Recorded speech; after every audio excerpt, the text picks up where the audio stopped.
Hey, Mom, want to go shoot some hoops? Oh, no, not now, honey. Why don't you ask your brother? He stinks. Hey, pal. Ready for a little one-on-one with your old pop? Nah, you're too good. I'll tell you what, I'll play with one arm tied behind my back. How about both arms and a leg? I guess I can always dribble with my nose. Wouldn't be the first time. Hey, guys, I have a good idea. Why don't you all go out and play? Please. Okay, we can take a hint. How about I spot you guys 10 baskets? Hey, we don't need 10 baskets. Yeah, only give us 9. Hey, Mr. Belvedere, watch this. So what do you think? I think with the proper treatment, it can be cured. Well, that's called a jeté. Yeah, we just signed up for ballet class, Mr. Boilermaker. I thought you two wanted to take auto shop. Oh, we did, but it was all full, and ballet was right next door. Oh, yes. I've heard Baryshnikov really wanted to take welding. Oh, yeah. I think there's still an opening. I know, I'm looking right through it. You guys were just lucky, that's all. What do you mean lucky? Kevin was killing you with that hook shot. Yeah, you look pretty sharp out there, Dr. K. Yeah, I thought so. So is that arm good for anything else? Oh, boy! They're gonna arm wrestle! Come on, Mr. Belvedere, help me clear the table. Fine. Where are we going to dump your mother? George. It's okay, Marge. This won't take too long. I don't know, Dad. You're not getting any younger. Whoa. Sure you don't have to use 2 hands, Kev? I don't have to do that anymore. That's right. Not since last week. Ready? 1, 2, 2.5, go. Nice try, Kev. You almost got me that time. Yeah, right, Dad. All right, Mr. Belvedere, put it there. Certainly. And when you put those away, you can set the table. Uh-oh. I think I just heard something snap. I think it was my spine. You guys, this is how it's done. Do you see how high my legs get? Real good, Lori. But I hear you've had a lot of practice.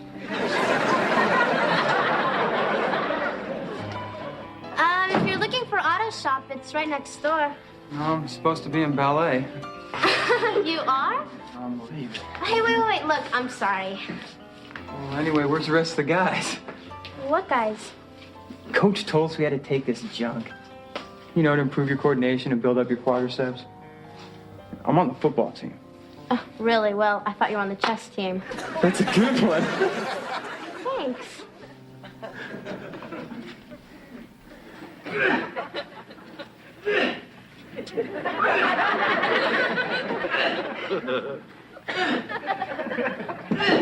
Kevin?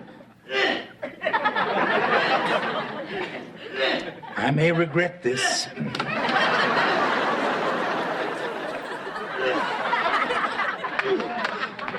Can I put a walnut under there? Oh, hey, Mr. Belvedere. Kevin, what is that contraption? It's for practicing arm wrestling. I built it. Oh, gearing up for a rematch with dear old Dad. Yeah, I figure if I build up my strength, in a few months I'll be able to really nail him. Look, arm wrestling isn't just a matter of brute force. Psychology and technique are just as important. You know about this stuff? Kevin, I've beaten orangutans. Then you can be my trainer. You know, help me with my technique. Oh, I don't know about that. Oh, come on. I'm sick of losing. I want to win for a change and wipe that smug look off his face. Look, I think you're taking this far too seriously. I just think your father's having some good-natured fun. Hey, guys. Hey, Dad. By the way, Kev, your sister wanted to arm wrestle you, but I told her you weren't feeling up to it.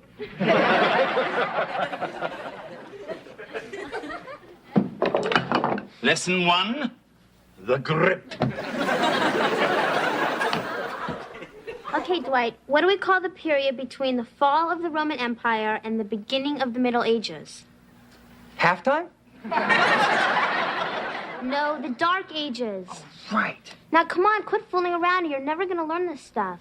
I'm sorry. I really do appreciate somebody smart like you help me with my history. Oh, that's okay. No, I mean, if I don't get my grade up, I'm off the team for sure. You got a C in the last test, right? C+. plus. Hey, Mr. B. Look, there's his turkey legs.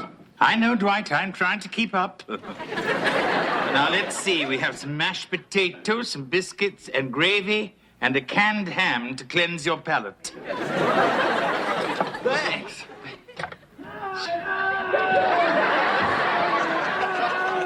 Leslie, knock it off. My Godzilla movie starts in 5 minutes, and I expect you both out of here. Incidentally, this is what she looks like without makeup. Get lost, bozo brain. Bozo brain. Boy, it must be great having a sister who's both smart and funny. I'd hang on to this one. Oh, gee, look what time it is. Well, what's wrong? I gotta get home. I'll be late for dinner. Listen, thanks for everything. Oh, that's okay. It was fun. Yeah, so, I guess I'll see you tomorrow in ballet. Yeah, I guess you will. Well, good night. Good night.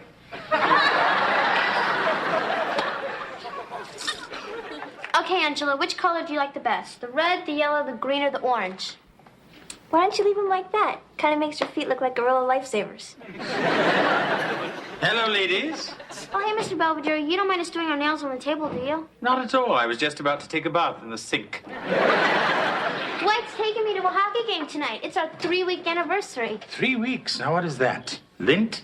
Come on, Mr. Belvedere, I really like him. And he makes me feel like I'm witty and intelligent. I thought that was her job. Huh? And anyway, he's not like the jerks that usually take me out with their hands all over the place. Come on, Heather, let's go upstairs and finish your hair. She's got to look real sexy tonight. Oh? Well, I just figured Dwight and me have been going out long enough. Maybe it's time I let him act like a jerk. At least a little bit. I just did 5 miles, and I still feel great. Not for long.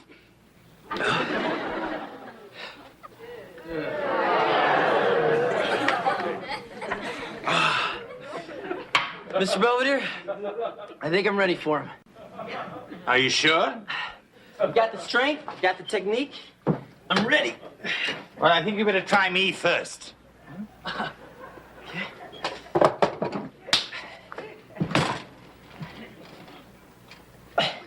Anytime.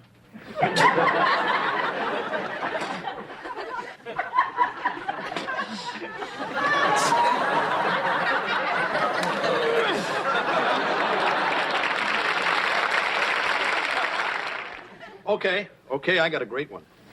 You see, you got the word chewy right there. Mm-hmm. I'll just add these 4 letters, and I got me a triple word score. Crunchewy? It's a word. They use it on dog food commercials. I challenge. You've been doing a lot of that tonight. I may be wrong, Dad, but I don't think you're going to find crunchewy in the dictionary. All right, guys, who is ready for one of Mom's favorite marshmallow treats? I'll take one, Mom. I think they're crunchy. Oh, thanks, honey. Okay, let's see. Cat. C-A-T. Cat. I challenge. Yeah, real funny, Dad, but I'm out. Okay, let's see. Kevin, Mr. Scrabble Owens wins with a staggering 224 points, followed by Mr. Belvedere, Wes, and bringing up the rear, that's R-E-A-R, dear old Dad. No hard feelings, right, Dad? Sure, Kev. Hey, speaking of hard feelings, I feel like you've been pumping some iron. Oh, yeah, a little bit. Getting pretty strong. Strong enough for a rematch? George. Gee, Dad, I don't know. Oh, come on, Kev. You already beat me at Scrabble. I mean, maybe you're on a roll. All right. I'll give it one more try.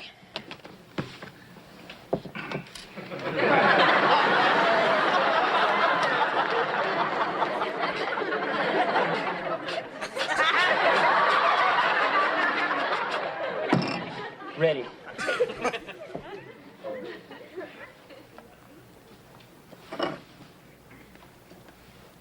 One, 2, 2.5, 2 3/4. Go.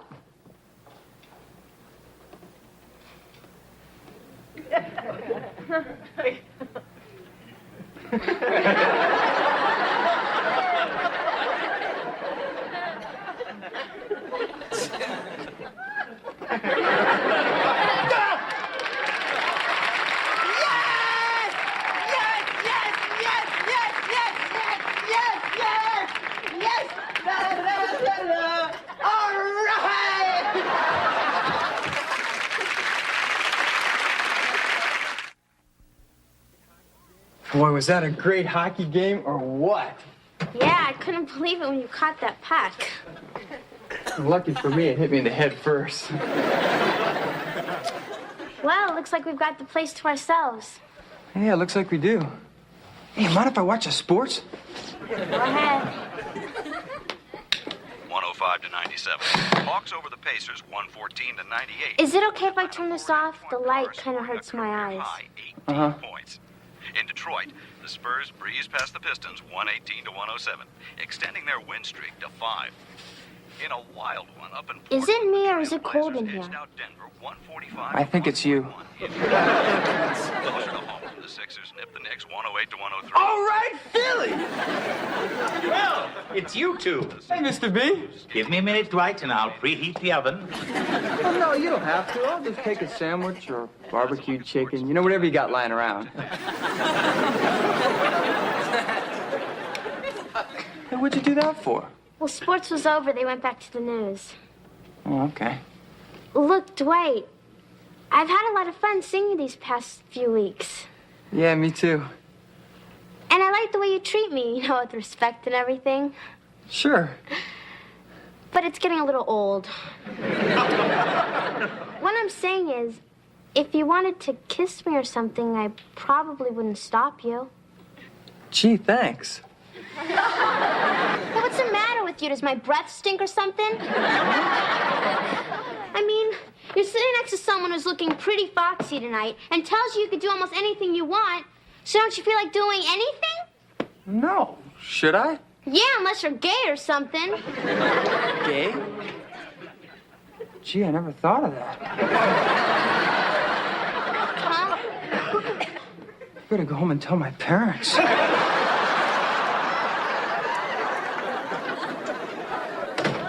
everybody. Hey, honey. So how's the new champ feel this morning? Fine. How's the old one doing? So when you guys gonna have a rematch? It's up to Dad. Dad's ready. Look, guys, can't we just forget this competition stuff for a minute and have a nice breakfast? It's okay with me. Me too. So, gentlemen, what'll it be? I'm pretty hungry. How about 3 eggs and some toast? I'll have 4 eggs and some sausage. Make it 5 eggs and some Canadian bacon. Do I hear 6 eggs and a hog? I'll just have some coffee. Nothing for me. Hey, Heather. Hey, Ange. So how'd it go last night with Dwight? Did you like your new dress? He thinks he's gay. Oh, then he did like it. It was terrible. We got back from the hockey game, and I was waiting for him to make his move. But all he wanted to do was sit in front of the TV and watch sports. So I got mad and said, "What's the matter, you gay or something?" And now he thinks he is. Gee, my dad watches a lot of sports. Maybe I should talk to him. Hi, Dwight. Hi. Look, Dwight, what I said last night about you being, you know, I didn't mean it. I was just upset. Yeah, well, you know, I thought about it, and you were right. Dwight? No, I mean, all the other guys are always talking about girls and how great they are. All I ever think about is the next game, or what I'm gonna eat. I don't know. Well, look, maybe you just need to work a little harder at it. You know, apply yourself to someone like me. Look, I gotta go.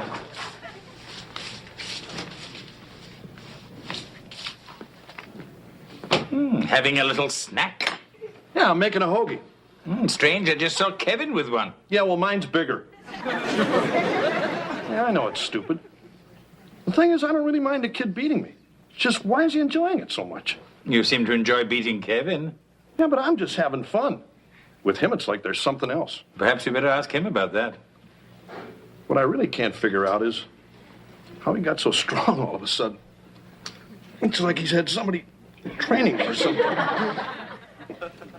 I wouldn't know.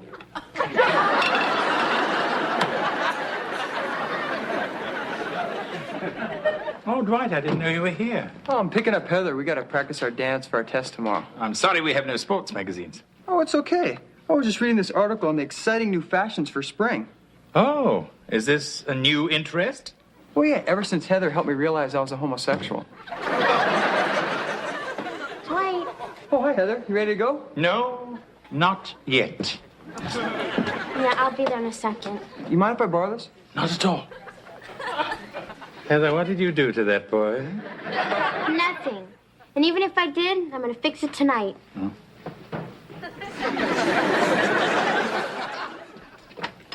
Hey, where's everybody? I don't know. Maybe we're late. Or early. Listen, after we get our grade tomorrow, you can stop wasting your time on me. You should start seeing regular guys. Look, Dwight, why don't you warm up a little bit, and I'll be right back. Okay.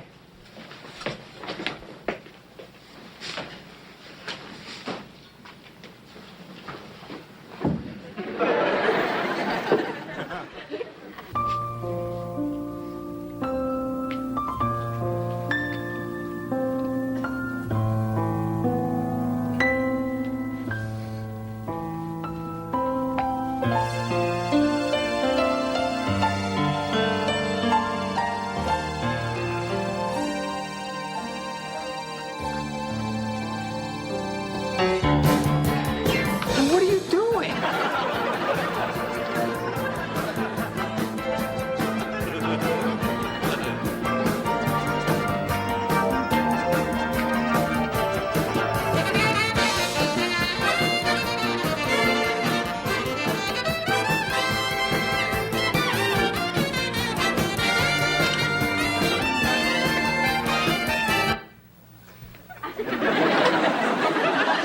Hello.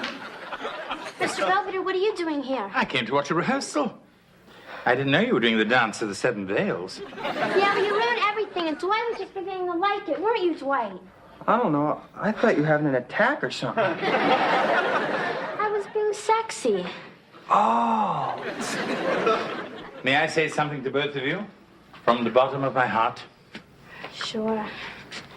You two are the biggest pair of twits I've ever come across in my entire life. First of all, Dwight, just because somebody tells you something doesn't necessarily mean it's so.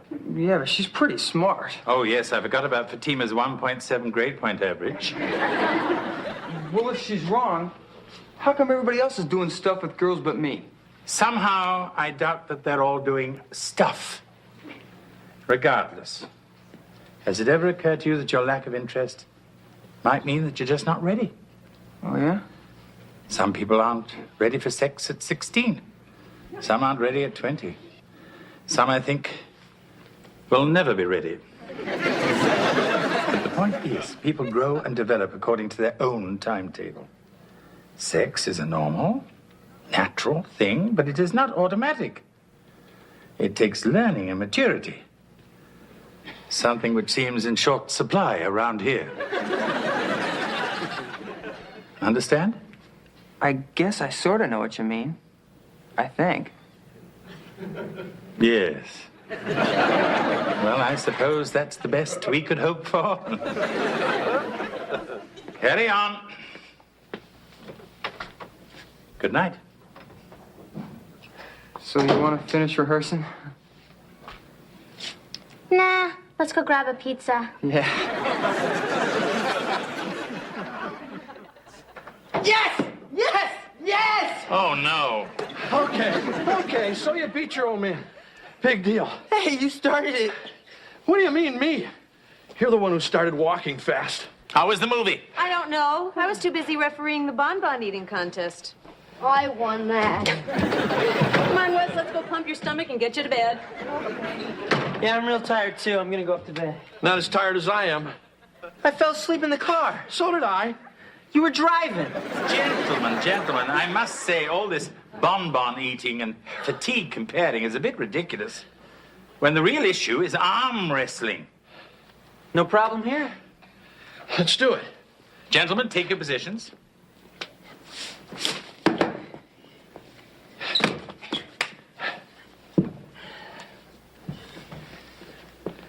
Ready? Go! You ain't so great without that headband. I don't need it. You know, I didn't mind so much you winning. It's the way you liked it so much. Yeah? I mean, it's like you hate me or something. Hate you? I don't hate you. So how come you get such a kick out of rubbing my face in the dirt? He's supposed to. Huh?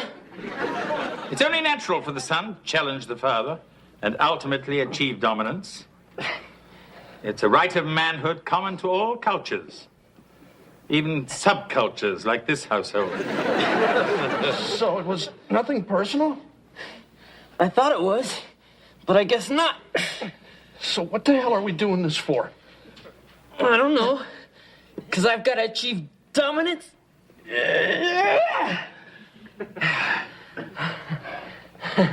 I just made that up. George seems reconciled to his inevitable defeat at Kevin's hands and has now set his sights on a new challenger. And so far, Marcia's beaten him 2 out of 3 times. As for Heather, her tutoring has paid off, and Dwight was thrilled to receive his first D+, which exceeded even my wildest expectations. But who cares about the Owenses when it's Erica I'm really concerned about? I've saved Brett's eyes. Oh, that's wonderful. But I'm afraid I've lost the rest of him.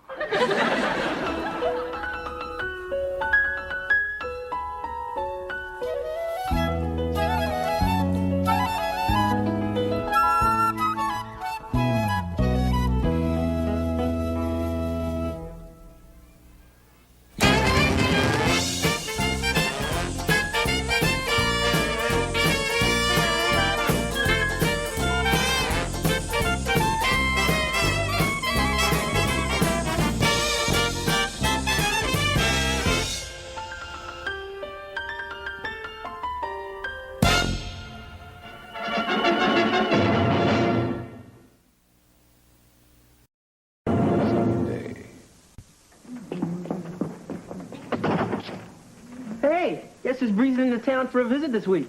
Victimone? Oh, Wendy. She's coming in from Stanford for semester break. That's nice. Were you expecting some money? No, my homework. I sent her my chem assignment a week ago, and she still hasn't mailed it back yet.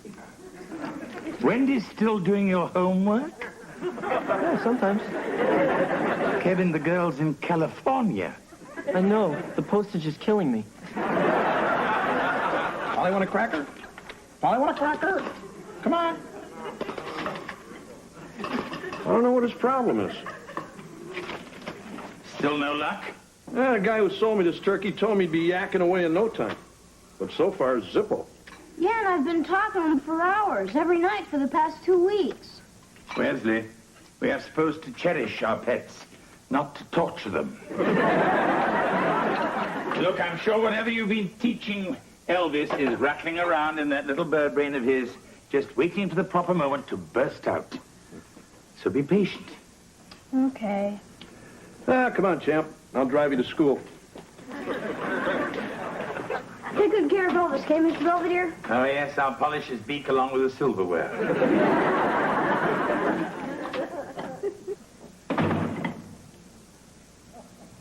Want a cookie, Elvis? Suit yourself. Hello, Chubby. Hello, Chubby.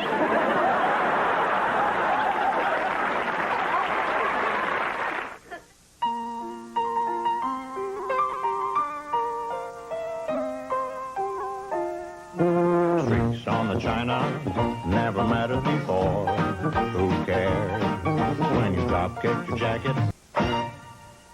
Hello, Chubby. Didn't Wesley teach you anything else? Are you fatso? Much better. Hey, he's talking. That's great. Yes, wonderful. Has he said anything else? Hello, Choppy. Hello, Choppy. It's just the guy at the pet shop said the easiest things for them to learn are simple melodic sounding phrases. And if you think about it, Hello Chubby sounds almost kind of pretty. Yes, sort of like Strangle Wesley.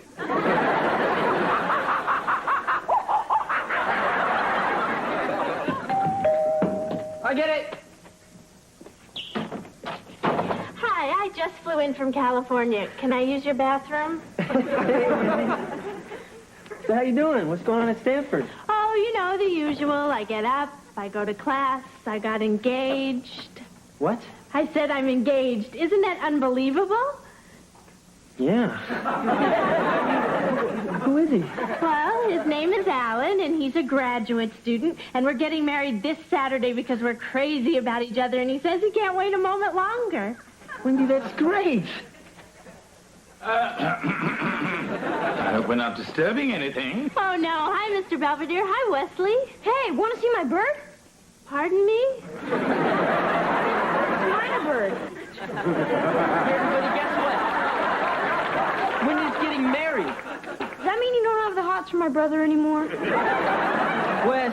Come along, Wesley. It's time to go and clean out your cage. Anyway, I better get back over to my parents. I told them the news this morning. They must have stopped dancing by now. Right. Oh, and listen, Alan's flying in from San Francisco tomorrow. Why don't we all have dinner together? I really want you to meet him. Sounds terrific.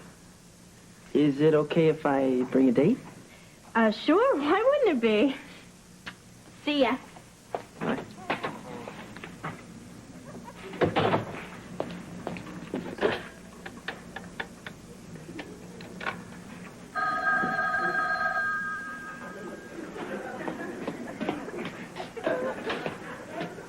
Owen's residence. Hello, Choppy. Hello, Choppy.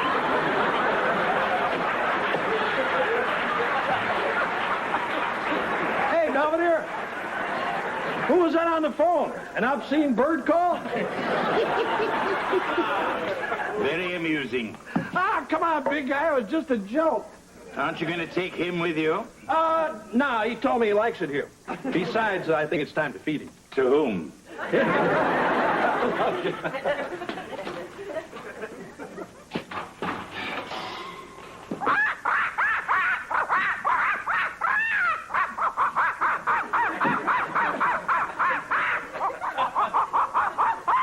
Believe you me, this is nobody you know. Him? Nothing? Yeah, sure. Regardless, where are you off to with that? I was gonna spend the night at Miles, but maybe I should just stay here and keep an eye on you. Goodbye, Wesley.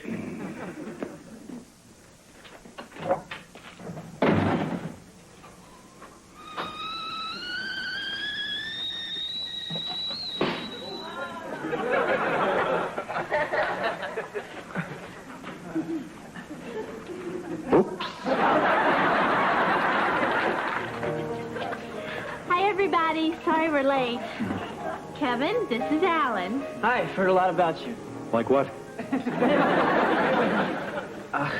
Nothing really. It's just something people say. Oh.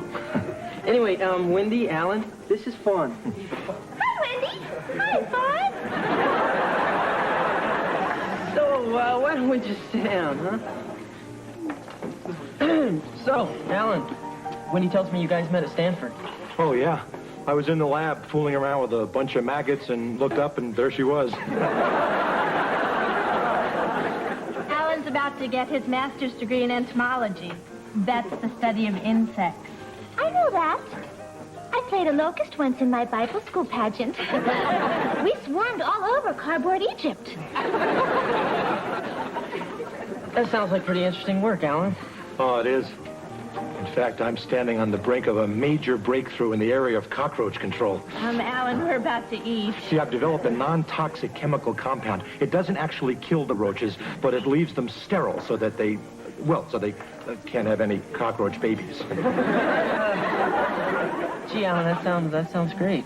Oh, but they can still adopt, right?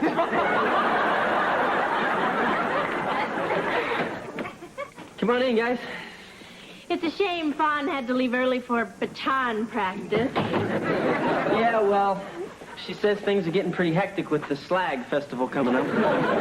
Hey, look who's here. Oh, hi, Mr. and Mrs. Owens. This is Alan. I take it he's the lucky guy? I think so.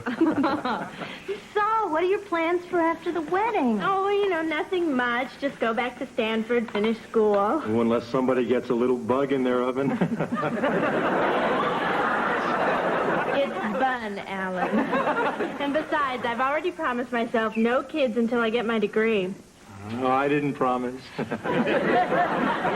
Then maybe I better start feeding you some of the same stuff you've been giving those roaches. Listen, I'm gonna go get something to drink. Does anybody want anything? I'll take a diet, whatever. Here, Elvis. Here, Elvis.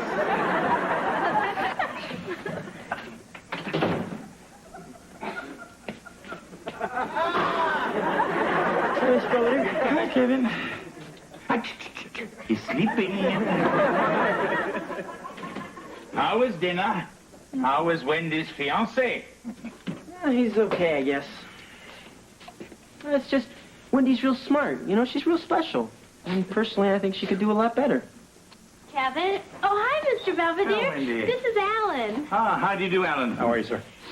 Kevin, Alan and I have discussed it, and he has something very important he wants to ask you. Oh, yeah? Well, the thing is, I don't have any friends here.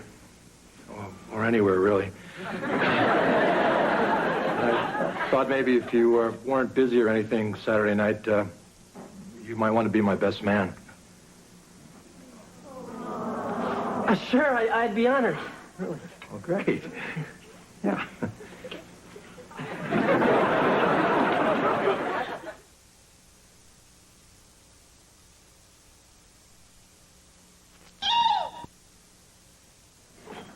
Hi, Mom. Hi, Dad. Hi, Hey, honey. kitten. Is that the cake for Wendy's party? Oh, yeah, I got it at this dietetic bakery. The lady told me there's only 50 calories in the whole thing. That's great. So what flavor did you get? Oh, tomato. Hey, guys, what's going on? Hey. Oh, we're just getting everything ready for Wendy's shower. Oh. So did you make any plans yet for Alan? What do you mean? Well, the best man usually throws a bachelor blast for the groom, Kev. It's tradition. Oh, right. Maybe we can all smoke cigars and watch The Fly or something. Hey, Dad, my bird won't talk to me, and I've tried everything. Oh, yeah? Maybe the cat's got his tongue. He's probably not in the mood right now, champ. I bet he'll be back talking a blue streak by morning. You think so? I can almost hear him now. Hello, Chubby. Hello, Chubby. Say something, you mangy magpie. Hello, Chubby. Hey, Chubby. Hiya, Chubby. That's it. Oh, George. What's going on, big guy? Well, it's just that I was up reading Dr. Dolittle, and suddenly I had an urge to talk to the animals. At 2 in the morning? Elvis flew away. It was all my fault. So I went back to the shop and bought another bird. Apparently one with brain damage. There, I've said it. Satisfied? Sure, I am. I just don't know about Wes.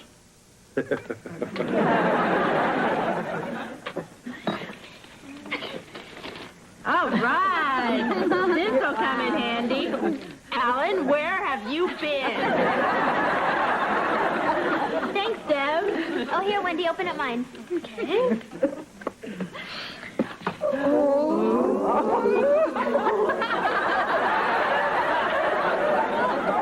They're one size fits all. Oh, what, gerbils? Did I miss anything good? Just this. Oh, I have one just like that for George. I hope the guys are getting along okay downstairs. They've been awfully quiet. Oh, don't worry. I'm sure they're having just as much fun as we are. Yeah.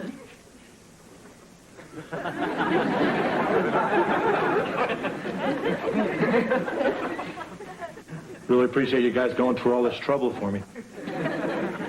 Sure, Al.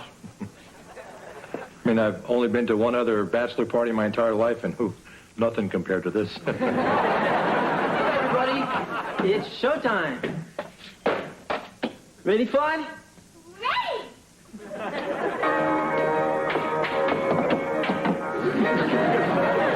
Hi, everybody!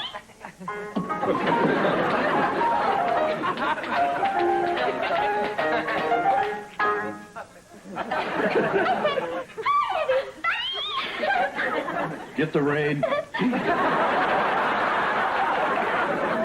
name is Linda Lou Ladybug, and I came all the way from Bugsville to recite my insect.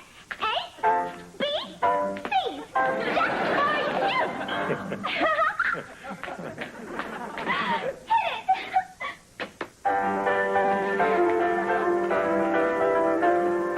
A stands for Authority Young Dung Beetles. Members of this group have their hind legs closer to the tip of their abdomen than their middle legs. And their hind tibia bear two apical spurs. Epidides are most commonly found in cow dung. I know that's where I'd rather be. B, the burrowing webworm. Hey, Kevy. Oh, hey, Wayne. Somebody told me they saw Fawn downstairs. What's she up to? The M's. Oh. So, tomorrow's a big day, huh? Yep, sure is. Excited? A little. Scared? A lot. Remember the last time we were out here together like this? You and me and you and I, all of us. Yeah, sure. I was mad about something, and you came out to beg forgiveness like you usually do after you've been stupid and insensitive. And then you took me in your arms and kissed me. And we walked deep into the woods and made love on a bed of damp leaves. Remember that? No. You wanna? I'm kidding. No, I'm not.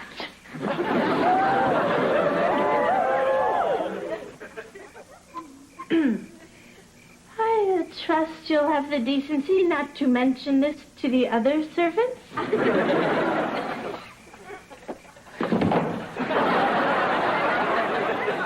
me.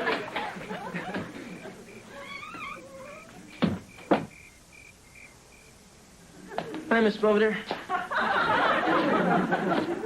Why, Kevin, don't you look festive? It's the only thing they had in Alan's size, and Wendy told me we had to match. Yes, well, we can't have the best man showing up the bridegroom now, can we? I think I already have. Oh? Wendy's still in love with me. I mean, she's only marrying Alan to try and prove she isn't. Did she tell you that? Well, no, but believe me, I can tell by the way she's acting. I don't know. If you were me, what would you do? I think I'd mind my own business. Well, I wouldn't, but I think you should.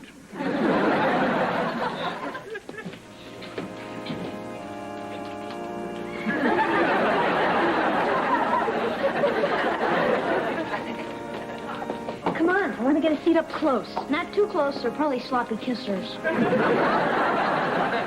Hey, Kev, guess what? Tuxedo Place had a last-minute cancellation. Pretty snazzy, huh? Ooh. That's nice, too. Thanks. Guess this is it. Kevin, Alan. Oh. Isn't that pretty? Turn to me on. Oh, don't they make a beautiful couple? Yeah. I don't know where they're spending their honeymoon, but I wouldn't put them on the second floor.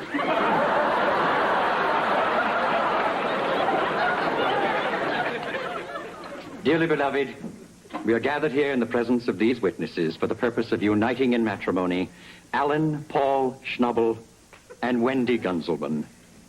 The contract of marriage is most solemn and is not to be entered into lightly, but thoughtfully and seriously. Do you understand, Alan? Yes, I do. Wendy, do you understand? Yes, I do. And Alan, do you promise to love, comfort, and honor her in prosperity and adversity, and forsaking all others as long as you both shall live? I do. And Wendy, do you promise to love, comfort, and honor Alan in prosperity and adversity, and forsaking all others as long as you both shall live? Yes, I do. No, she doesn't. She doesn't? Who doesn't? I don't? Now you know why I left the motor running. Excuse me. Look, Wendy, I know you still haven't gotten over me, and I can understand that. But it's still no reason for you to throw your life away and marry some guy you don't even love. What are you talking about? Of course I love him. Huh? What about last night? I was drunk. What about it? Oh, come on, you weren't that drunk. No? Then how come your jacket is making me nauseous? Look, the thing is, I tell you, we're never going to be anything more than friends, and bingo, you run off to Stanford and marry the first guy you meet. What do you mean? Alan wasn't the first. He was the seventh. Seventh? You told me I was the fourth. Okay, maybe I was hurting a little when I left for California, and why the hell shouldn't I be? I've only worshipped you since the 5th grade. But that's all over now. I love Alan. Oh.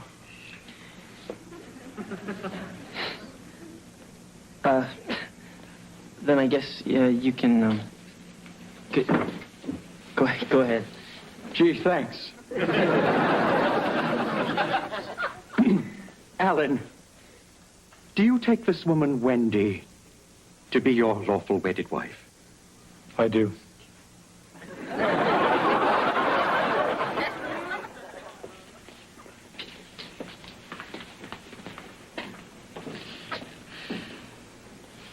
Hey, Slugger. Oh, hi. You haven't seen my shoes, have you? You know, glass slippers about 3 sizes too small? So, I didn't see much of you at the reception. No, I was hiding. Probably wasn't easy in that outfit. Look, I'm sorry what I did up there.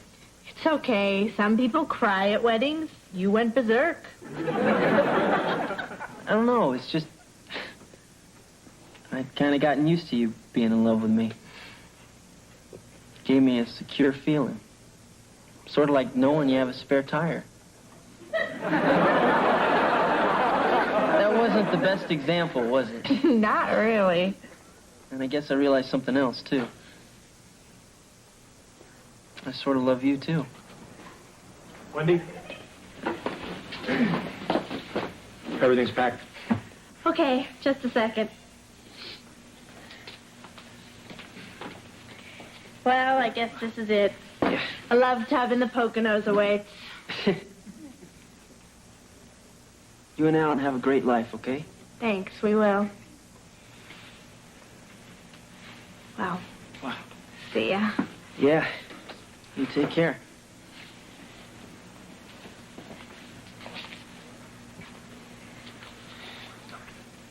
So don't just stand there. Are you gonna kiss the bride or what?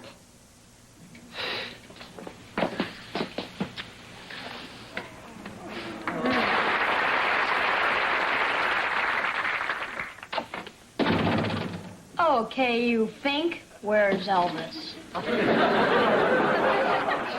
Rock and roll heaven? I went to the pet store to see about trading for another minor bird, and he said he sold the last one 3 days ago to a stuck-up English guy. Wesley, I'm sure I'm not the only stuck-up English guy in Pittsburgh. Yes, you are. I checked. So you'd better tell me, what'd you do with my bird?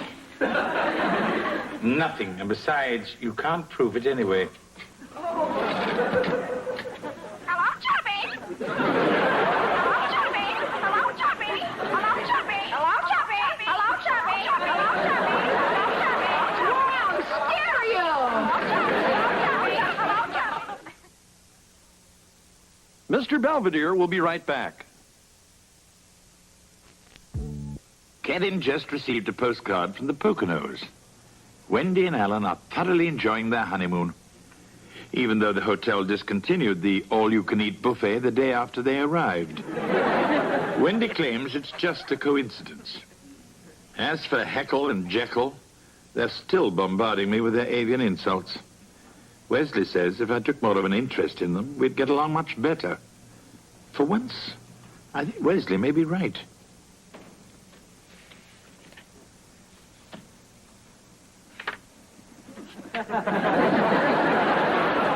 Chapter 1, Choosing Your Victim.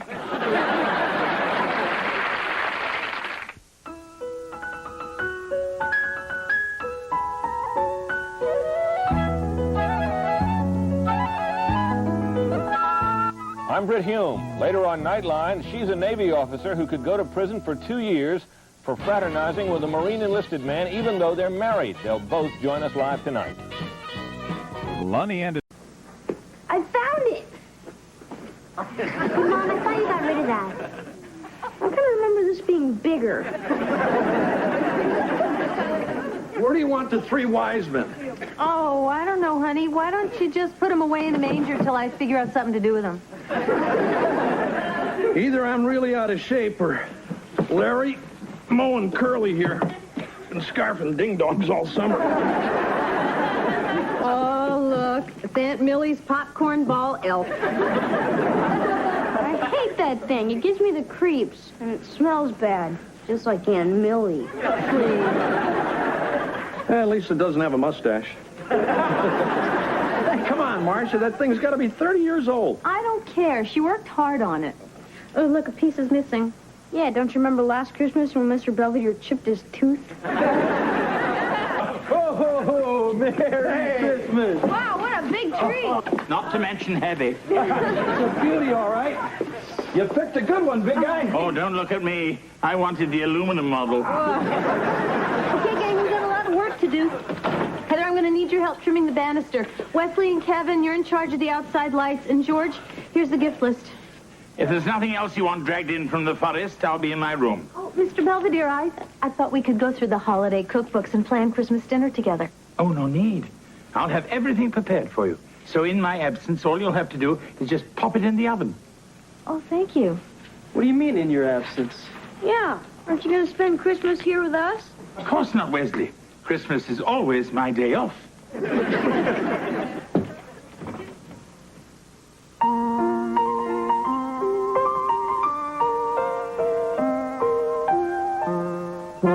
Streaks on the china never mattered before. Who cares when you drop kicked your jacket as you came through the door? No one glared. According to our new rival, life is more than mere survival, and we just might live a good life yet. That in November, our neighbor's dog Gunther jumped over the fence and got our little Charo in the family way. So if you know anyone who would like an adorable puppy, half St. Bernard, half Chihuahua, just let us know. Merry Christmas, Marge and Gower Drobish. Oh, look, they sent us a picture of the pups. Oh! Hey, look at this. The Hafnagel sent us a Christmas card with $20 in it. What's that for? Oh, it's a bribe, honey, to keep Wesley out of their yard. Here we are. Christmas cookies as requested. Don't eat the gingerbread Keno, girl. That's for Wesley. Hey, Mr. Belvedere, these are really good. Aren't you going to have one, big guy? I would, but then I know what's in them. Mr. Belvedere, are you sure you won't change your mind and spend the holiday with us? I'm afraid I've made other plans. Oh, yeah? You got a hot date with one of Santa's helpers? The thing is, you're so much a part of the family. Well, we all have our Christmas traditions, and mine is to spend it alone. I wonder what the big guy does all by himself. I don't know. Maybe he just likes to have Christmas off. I don't know why. I don't pay him for it. Hey, I know. I bet he dresses up like Santa and hands out toys to the needy kids at the orphanage. Nah. Hey, Wes. Wesley, what are you wearing? It's a yarmulke. I just want you all to know I've thought a lot about it, and I've decided to become Jewish. Wesley, you don't just become Jewish. Sammy Davis Jr. did. Tell me, Wesley, did this sudden conversion have anything to do with the 8 days of Hanukkah and the 8 days of gifts that come with it? I thought it was 9. So much for spiritual callings. Well, we'll be at the mall. Shalom, Wes. Hi, Miss Belvedere. Hello, Kevin. Well, somebody's sure getting into the Christmas spirit. Oh, really? Who? You. I mean, making all these cookies, wiping up the crumbs with your little poinsettia tea towel. Christmas won't be the same here without you. I think you should stay. Why? So I can go. It's just, there's a bunch of sorority girls, and they're renting a condo in the Poconos, and there's this girl I really like, and she kind of likes me. But there's this other guy that she likes too, and he's going. So if I don't and he does, then they will.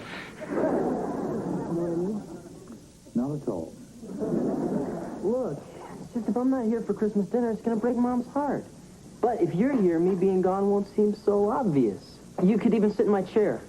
Oh, goody. Can I wear your bib, too? Look, Kevin, I don't think your mother would consider me a suitable substitute for her eldest son. Yeah, I guess you're right. Besides, if you're not here, who's going to spill eggnog on your father? Dreidel, dreidel, dreidel, I made it out of clay. And when it's dry and ready, dreidel I will play. Wesley.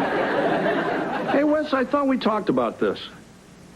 Well, I'm supposed to light a candle for every present I want. Wes, that's not what Hanukkah's about at all. Well, Joey Goldstein lights candles at his house, and he's 3 presents ahead of me already. That's because it's Joey's religion, pal. He lights the menorah to commemorate the rededication of the temple in Jerusalem. It symbolizes the steadfastness of the Jewish faith under oppression.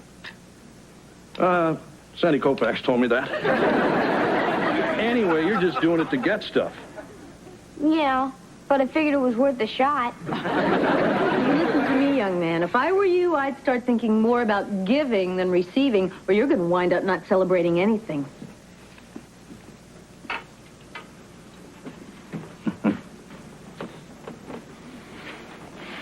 It's cracked.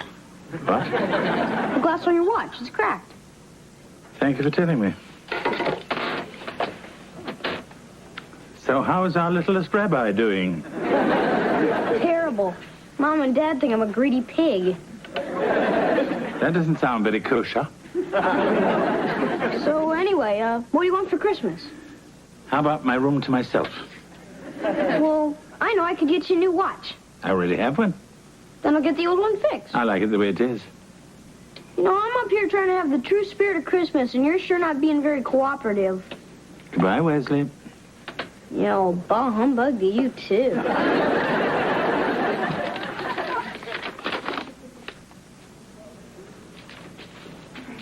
Hi, Mom. Oh, don't look. I'm wrapping your present from Santa. Oh, don't worry. I won't look. Oh, come on. Now, it wasn't that long ago that you still believed in Santa Claus. Mom. In fact, I still remember the day that you gave Johnny Kruger a black eye for saying that Santa wasn't real. No, Mom, that was the day you told me Dad was a tooth fairy. Oh. Oh, sure. Mom, can I ask you a question? It's kind of important. Oh, honey, anything you want to get me is fine. Huh? You know, the greatest gift any mother can have is just to have her family together at Christmas. Yeah, well, what if one of the members of that family wanted to go skiing instead? Well, it's just the Alpha Phis have got this place up in the mountains, and I was kind of thinking I'd like to go. Oh, I see. Well, you're 19 years old. You're old enough to make your own decisions. So, if you would prefer to spend Christmas with your friends rather than with your own family, that's perfectly all right with me. It is?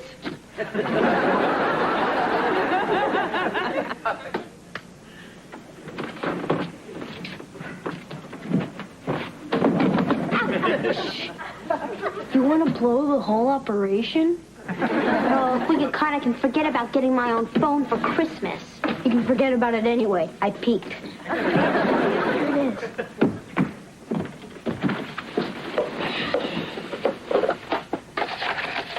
Isn't it a neat watch? Yeah, and it'll be even neater when we get it fixed. Hey, look, there's an inscription inside. To my dearest Lynn, December 1941. Love, Pamela. Wow, Mr. Belvedere must have had a girlfriend. Yeah. Now I think I know why he doesn't like Christmas.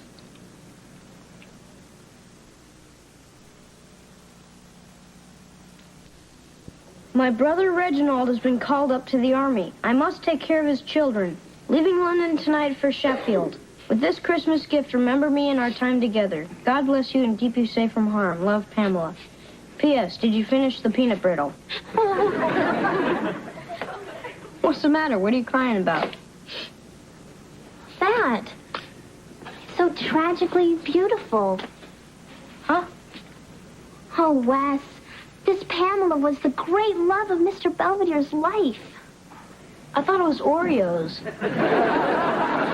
I mean, it was during that black and white war you see on PBS all the time. Mr. Belvedere was a dashing cavalry officer, and she was this beautiful young daughter of the Duke of Earl or somebody, and they were going to be married. But the war came, and Mr. Belvedere went off to be a hero. And when he came back, he couldn't find her. And she thought he was dead. So she became a nun, and their love could never be.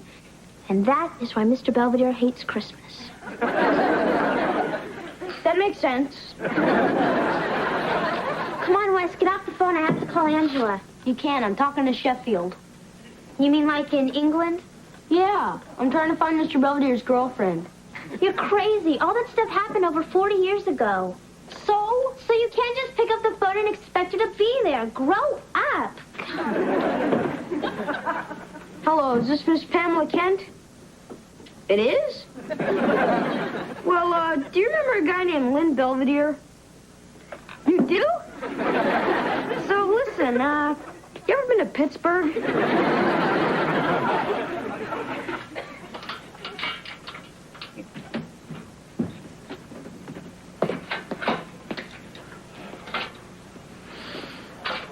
Still at it?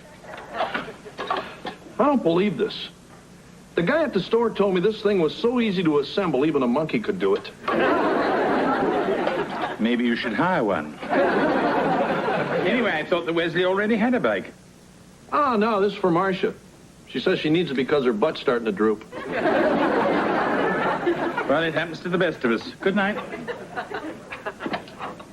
Hey, Belvedere. Yeah?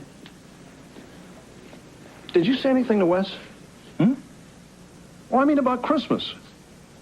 1 minute he's hocking me for all the stuff he wants. The next thing I know, he's saying don't get him anything.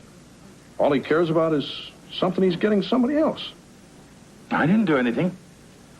Maybe the boy simply had a sudden burst of humanity. Oh, yeah, right. Do you know we're standing under the mistletoe? Don't even think about it.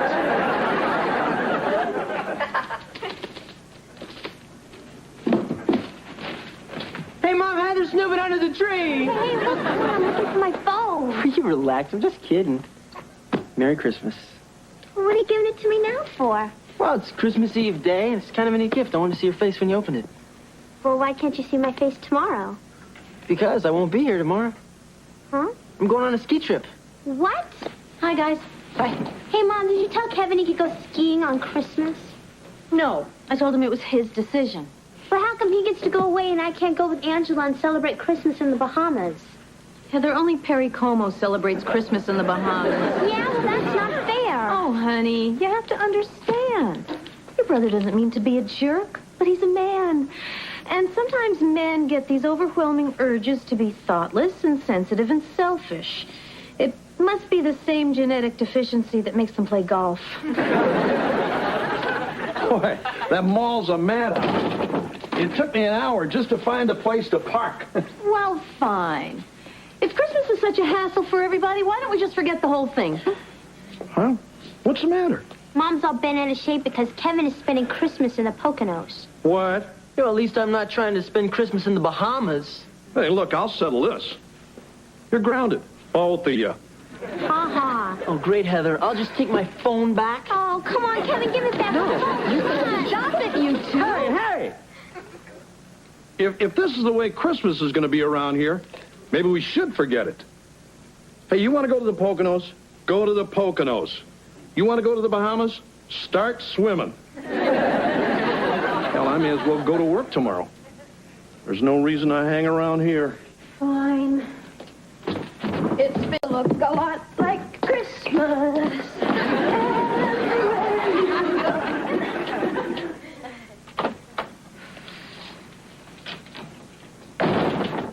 What's that? It's the Christmas lights. I took them all down. Already?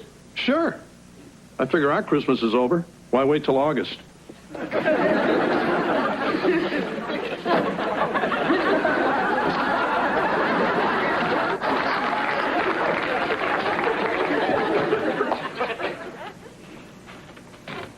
Well, I'm off to the movies. And since I won't be seeing you tomorrow, I want to wish you all a Merry Christmas. Practicing Silent Night, are we? It's okay, big guy. See you later. Hey, where are you going? Oh, I'm leaving, Wesley. Have a nice Christmas. Huh? But you can't go yet. Oh, don't worry, Wesley. Your present is under the tree. It's the ticking one, marked Open Me First. I don't care about my present. I just want to give you yours. It's not here yet. It's important. Oh, don't worry. I'm sure whatever it is, it can wait. No, she won't. She? What are you talking about, Wesley? Pamela Kent, your one true love. What?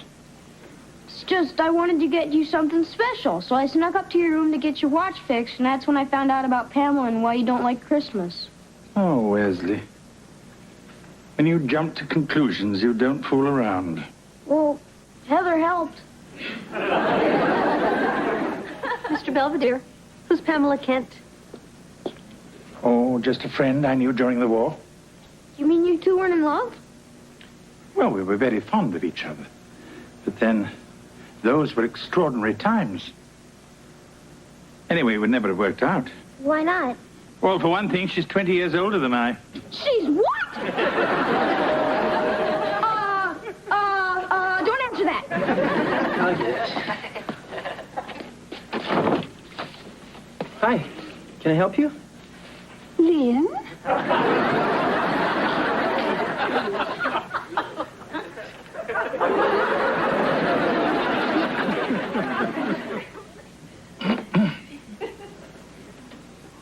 So, long time no see. Yes, quite.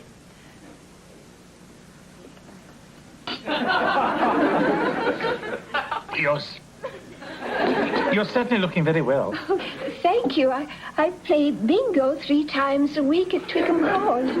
Oh, yes, well, that would keep anybody fit. So, the little boy promised you'd introduce me to Larry Hagman. Oh, ta-ta. Mm-hmm. Then, in 1964, Jeffrey left me for this shop girl on Carnaby Street. Oh, the swine. I went back to Sheffield and tended my garden, and that's where I've been ever since. I see. But I don't mind. I have my grandchildren to keep me warm in the winter. And every spring, I take a holiday in Spain. Of course, it's mostly for the sangria. Yes, I often take holidays in Hershey. But then again, it's mostly for the kisses.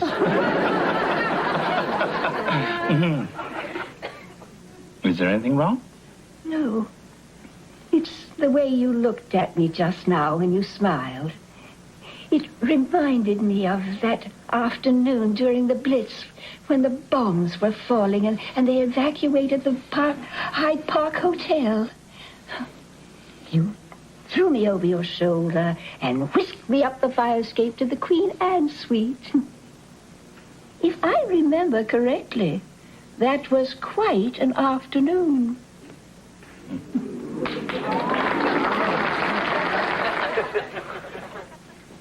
Well, do you think I should go in there and make sure everything's okay? I don't know. They've been in there almost an hour.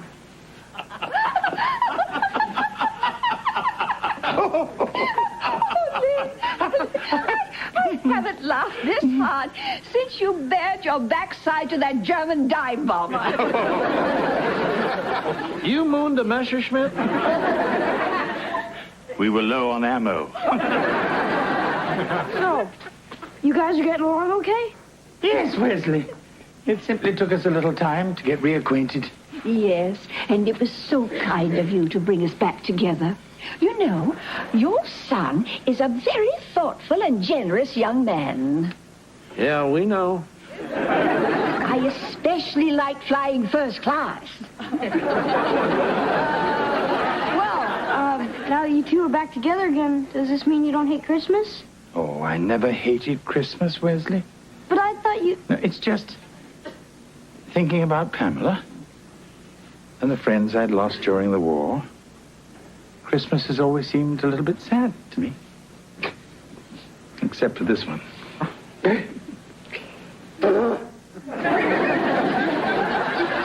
It's my hay fever. Snow brings it on. Yeah. I think I got the same thing. I think we all do. Now, if you good people would be kind enough to excuse us, Lynn has promised to treat me to a Christmas dinner at the best hotel in Pittsburgh. We may even try to relive some of the high points of the Blitz. Well, bombs away. Good night, everyone, and Merry Christmas. Merry Christmas. Look, I know I haven't exactly been Kris Kringle lately, but I want to wish you all a very Merry Christmas from the bottom of my heart. Merry Christmas, Belvedere.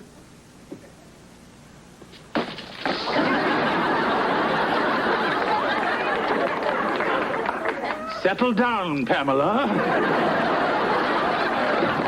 Hey, Kev, if you're heading up to the Poconos, you better get started. It's getting late. Nah. I think I'll just stick around here.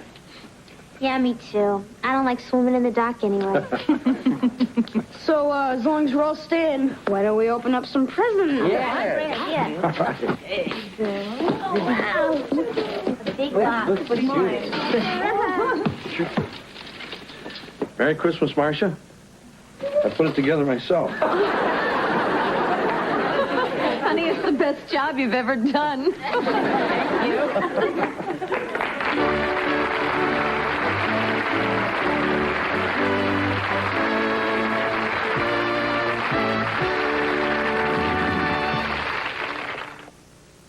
Mr. Belvedere, we'll be right back. Pamela is safely back home in Sheffield. When we parted, we promised to meet again in another 40 years. The Owens family was thrilled with their gifts. They are presently at the mall trying to avoid each other as they exchange them. And speaking of the spirit of Christmas, Wesley, with only a few days left between him and a 6-month grounding, is frantically trying to raise the money to cover Pamela's airfare. What he doesn't know is that I've already paid George back. But why should I tell him that?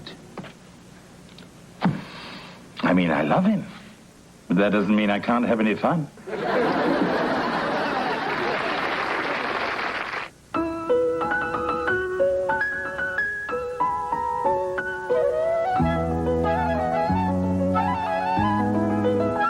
But you were our Petunia pig.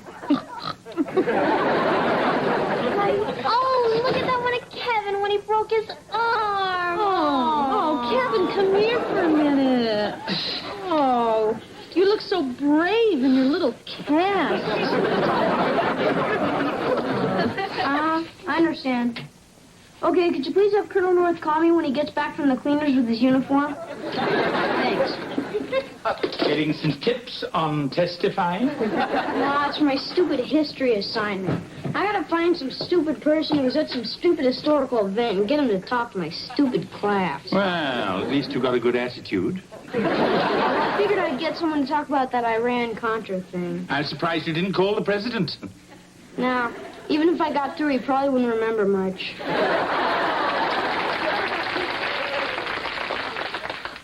I'm never gonna find anybody who ever saw anything. You know, Wesley, I've been involved in quite a bit of history. Yeah, I remember. You got the first bag of double stuffed Oreos.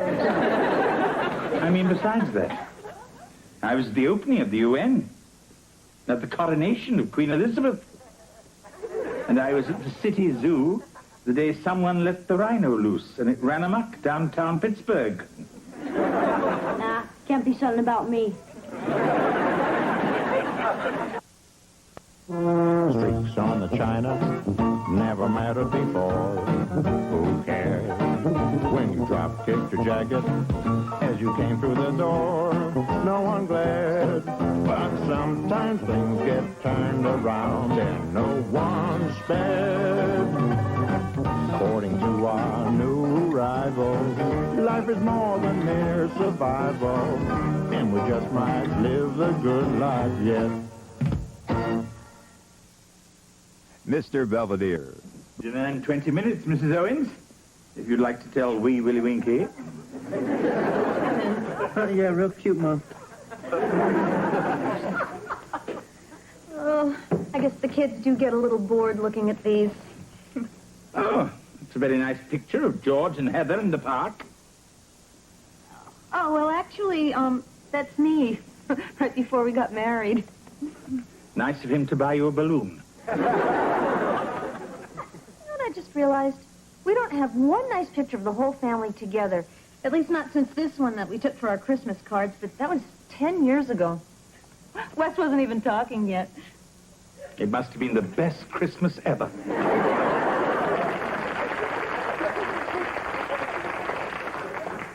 Hey, Mom. Hi, honey. What's the matter? It's my history assignment. I went over to talk to Grandma Huffnagel. I figure she's 87. She must have seen a lot of history. That's true. So what did she say? I don't know. I think it was no more strained peas. Well, you know, honey, actually, I was kind of an eyewitness to history. Oh, yeah? Where? A place called Woodstock. Oh, yeah, I've heard of that. Yeah. Oh, it was the summer of '69, and 500,000 young people came together in a spirit of peace and music, and I was there. Heather said it was just a bunch of crazy people smoking dope and running around naked. Well, there was that, too. Hey, guys. Hi, honey. What's going on? Mom was just telling me about being naked in the woods. Sorry I missed it. Hey, Dad, remember that story you used to tell me about the Korean War? Huh? You know, the time you said you almost took it in the shorts? You mean the 3-day pass in Seoul? No. It was that battle on Hill 711 or something. Oh, right. It was Hill 142, Wes. That was a long time ago. Yeah, but you were a hero, right? I mean, the Chinese had you pinned down, and your platoon was low on ammo, so you crawled up the hill and blew up the bunker with a grenade you made out of a coconut. That's right, champ. Boy, what a great story. Thanks, Dad. It was nothing, pal.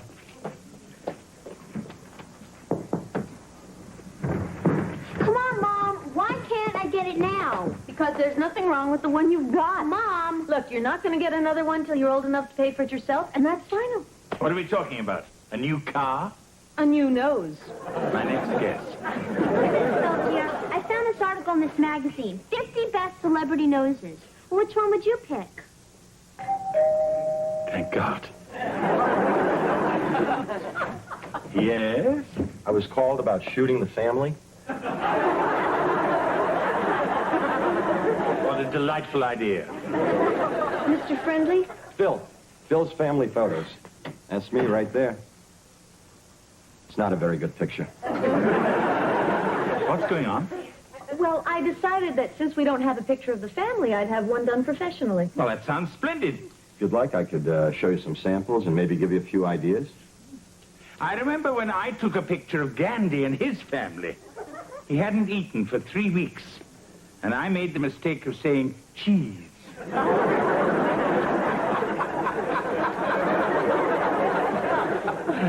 Why don't I make some coffee?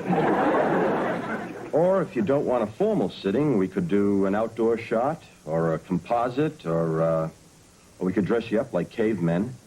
These people here were crazy about the Flintstones.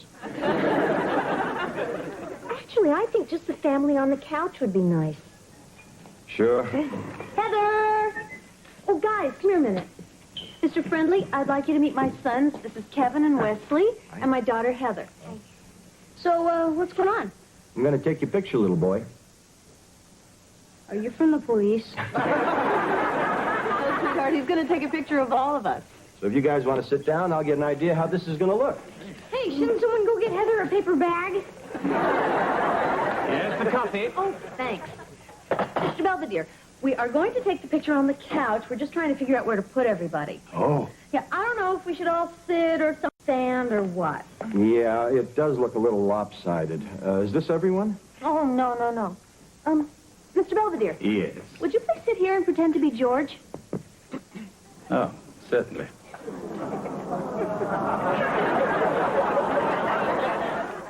Hey, Mr. Belvedere, can I have a cup of coffee? No, it'll stunt your growth. And I want you moving out as soon as possible. No, I'm not going to drink it. I just want something to dunk my donut in. Dunk it in your oatmeal. Wesley. Yes, Wesley, stop playing with your food.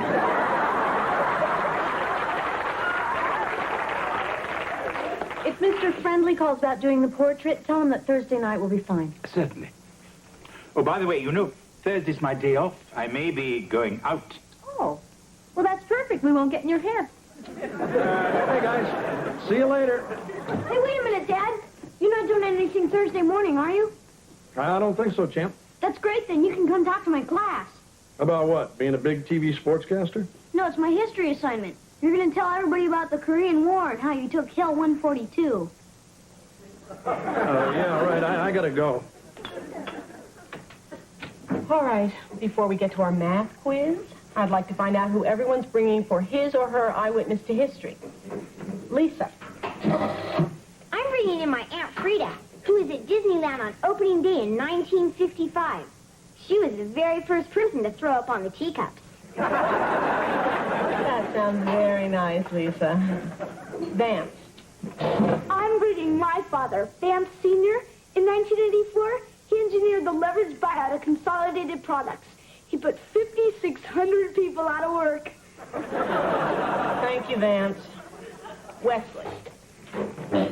Yeah, I'm bringing my father, too, because he was in the Korean War, and he's going to tell all about how he blew up a bunker on Hill 142 and saved his whole platoon. Hey, I met your dad. He couldn't have been in Korea. He's not old enough. What do you mean? He's plenty old. He's almost 50. The Korean War lasted from 1950 to 1953, and that would have made him about 12. Well, it's true. Yeah, well, I bet he lied about his age.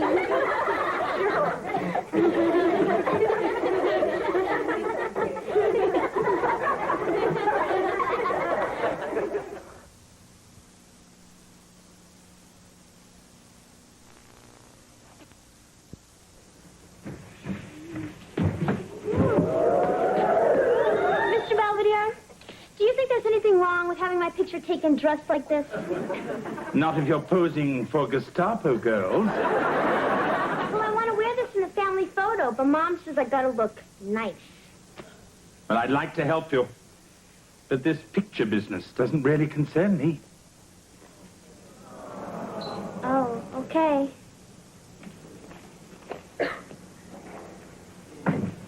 A little light reading? Huh? Oh, I bought this set of encyclopedias for the kids a couple of years ago. I really got to look at them. Any particular reason you chose the letter K? Yeah, I'm going on vacation. Thinking of going to Kathmandu. Look, that stuff I told Wes about Korea and me, I may have exaggerated a little. I take it there is no Hill 142. Oh, there's a hill. I just didn't get to it till 1961. Oh, I suppose hostilities had pretty much died down by then. The thing is, I'd be sitting with Wes watching one of those old John Wayne movies, and he'd turn to me and say, "What did you do in the war, Daddy?" I mean, what was I supposed to say? I peel spuds and pull guard duty? So you're going to tell him? I don't know. I figure I can bone up on this stuff so I can bluff my way through. I mean, they're just a bunch of kids. I'm home. Hey, Wes, what happened? Nothing. I think you got in a fight after school. A little action on the playground, huh, champ? Yeah, more than you ever saw in Korea.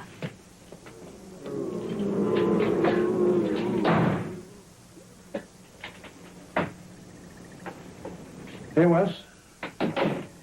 I brought you some ice. I'm not thirsty. No, it's for your eye. Look, I never meant to lie to you. It's just nothing I ever did was ever all that exciting. So you just made everything up? Yeah, all that bunker stuff. Gregory Peck did that in Pork Chop Hill. What about the coconut grenade? Was that Pork Chop Hill, too? Swiss Family Robinson. Right. So everything else you've ever told me, is that all a big fat lie, too? That depends. How much do you remember? I used to think you were the greatest dad in the world. Now I'm never going to believe another word you say. Hey, Wes, And you don't have to worry about coming to my class. I'll just find someone else.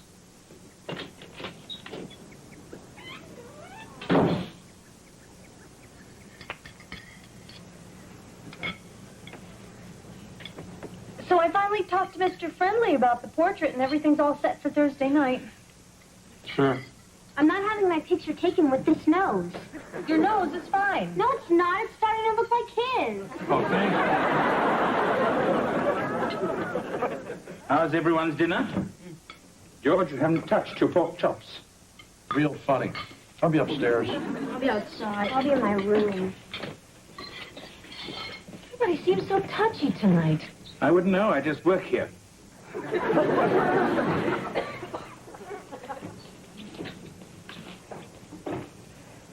Is there any dessert?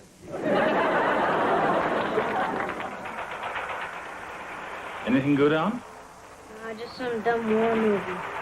Dad should watch it. He might get some new ideas.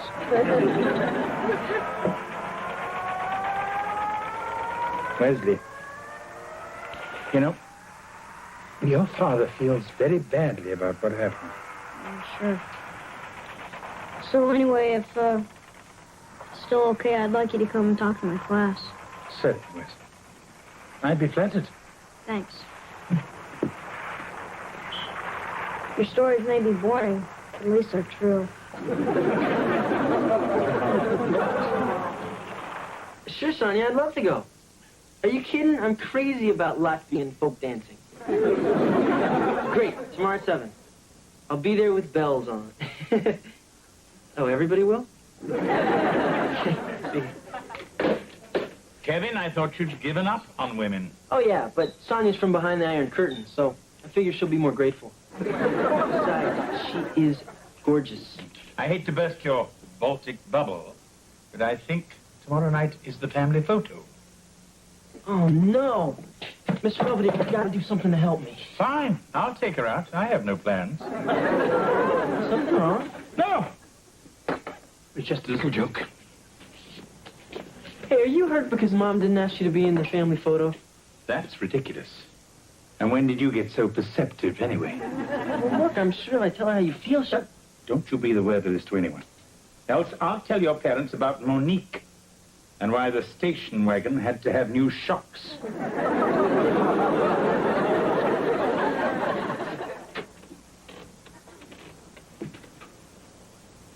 So, do I sleep with Mrs. Owens? So I hear you're pinch hitting for me at Wes's class. Yes. He asked me to talk about my time in London during the Blitz. You're lucky. At least you got bombed on. I take it you spoke to him. I tried, but you know how kids get. Upset. The thing is, my old man told me a lot of fish stories. I never got mad at him. Perhaps you're a more convincing liar than he was.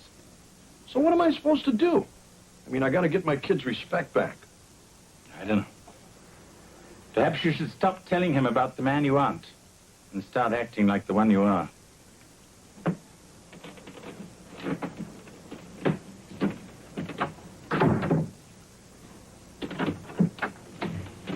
This is my room.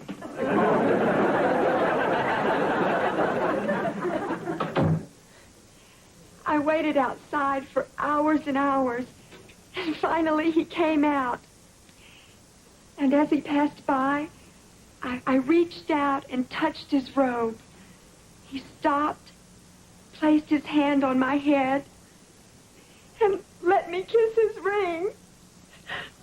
I'll never forget that moment as long as I live. Thank you very much, Mrs. Myers, for telling us all about the time you met James Brown.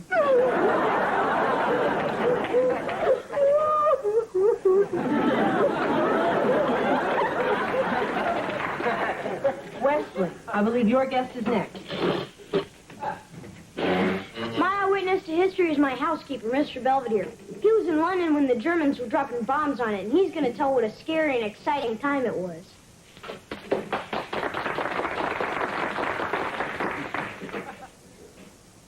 Actually, I don't remember a thing, except it was very loud. What are you doing? Hmm? You're supposed to talk about shooting down planes, putting out fires, stuff like that. I must have been out of town that weekend. Come on, Mr. Belvedere, I'm going to get an F if you don't say something. Very well. George.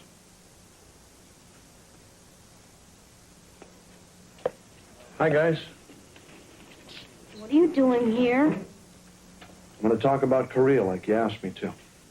They already know you didn't do nothing. Didn't do anything. Thanks. You might as well go ahead. Hi, everybody. I'm Wes's dad, and I guess you guys already know I wasn't exactly Rambo. In fact, I sort of missed the whole war altogether. I'm the one who figured it out. That's great. Where'd you say you lived again? Anyway, like I said, by the time I got to Korea, the war was over. And there wasn't much chance of getting shot or bombed or anything. But it was just as cold there, and I was just as far away from home. It was lonely at night out on the perimeter, especially when you don't have a wife yet and a great kid like Wes here to keep you company in your thoughts. So to make a long story short, I didn't take any hills, and I didn't save any platoons. I got my butt kicked in a couple of poker games. Anyway, I just wanted to set the record straight. And I thought I should do it in person. Thanks.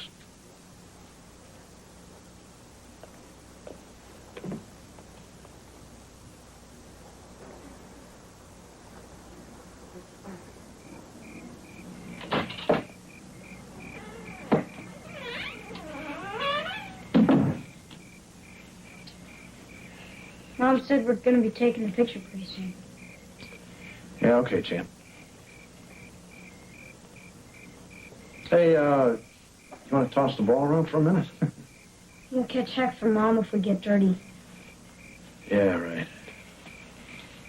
You didn't have to come to school today and say all that stuff. I know.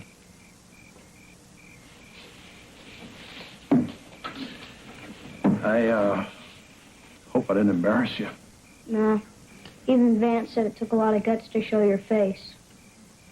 Besides, his father couldn't come because he got indicted. So it got to me when you said you were never going to believe me again. Oh, it's okay. I was lying about that. Oh, yeah? Yeah.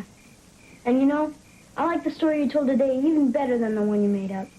Especially the part about how great I am. That was good. I wouldn't say it if it wasn't true.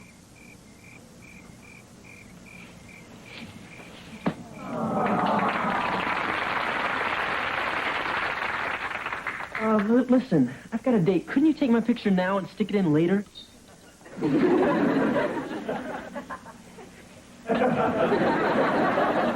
can't see why I can't wear my other outfit. I already told you, no leather and no chains. I don't have to wear the mask.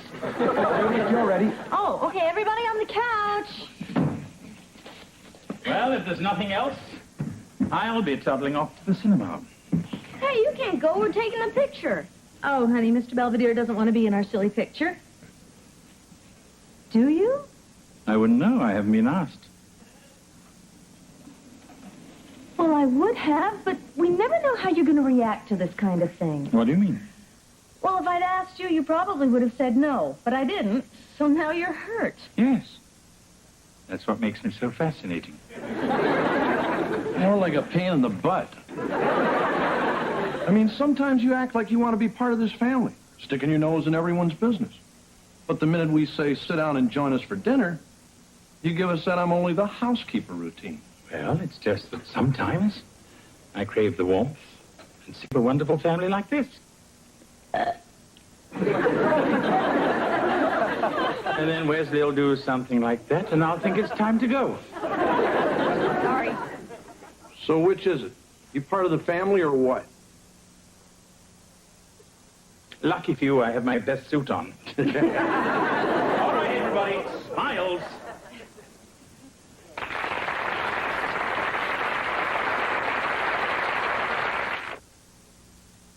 Mr. Belvedere, we'll be right back. Here's why these New England fishermen... Friday, Mr. Belvedere moves to his new time. Hey, how come the minute something bad happens, everybody automatically thinks I did it? And Kevin's girlfriend shows her true colors. How would you like it if I was the one up there, posing nude? It wouldn't bother me. Did I just hear someone volunteer? Next week at 8:30, 7:30 Central, it's Mr. Belvedere. Suffice it to say, it's been an eventful week here with the Owens clan. George has Wesley's respect back. Wesley got his grade back, B-. And the family got their pictures back. And if my ears don't deceive me, I believe Kevin's back from his date. Hello, Kevin. I don't even want to talk about it.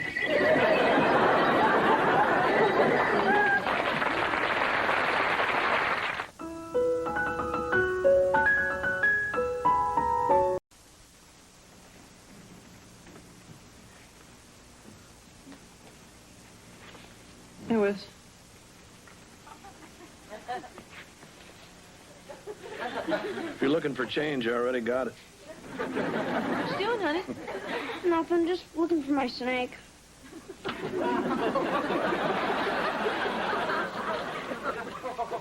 Hey, Mr. Belvedere, if you were a snake, where would you hide? That's funny. I've often asked myself the same question looking for you. Come on, it's Captain Nemo. He got out of his glass bowl. I'm sorry, I haven't seen him. What's that? It's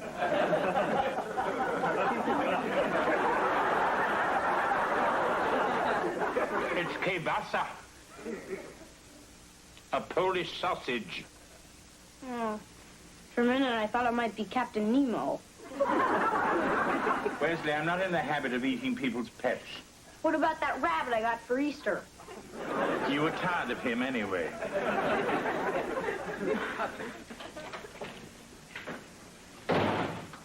Hey, kitten. Back kind of early. Uh-huh. How was your date with Danny? Oh, it's great. Hey, Heather, did you do something to my snake? No. I know you hate him because he likes to sleep in your underwear drawer. Hey, Wes. The only snake I know is Danny Kelsey, and I never want to see him again. Gee, I guess her evening didn't go so well. She'll be all right. I mean, the guy's just some scuzzy-faced pimple ball anyway. So I told him, get your hands off me, you scuzzy-faced pimple ball. And then, like usual, I took the bus home. Anyway, diary, that's all for tonight. Like Scarlett O'Hara said in the Cliff Notes, tomorrow is another day.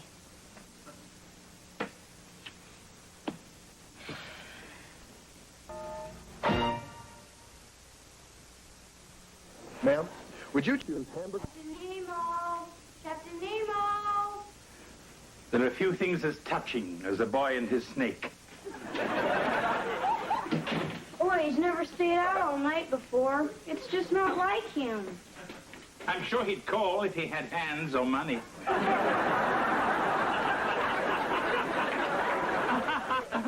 Sorry. Well, maybe he'll get hungry and come slithering home. Hey, Wes, how about you and me, we go down to the lake and we find you a nice turtle. They won't run away. Turtles aren't any fun. I want something that's gonna crawl into bed with me and wrap itself around my leg. Who wouldn't?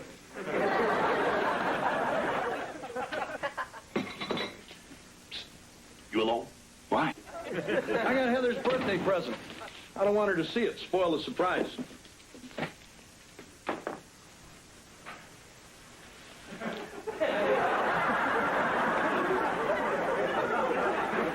What do you think? It's perfect if you're sailing on the good ship Lollipop. She's nearly 16. She's not a little girl anymore. Well, she is to me. It seems like only yesterday I was running alongside trying to teach her how to ride a two-wheeler. You let go then? Yeah, well, only because I ran into a tree. Ah, that explains it.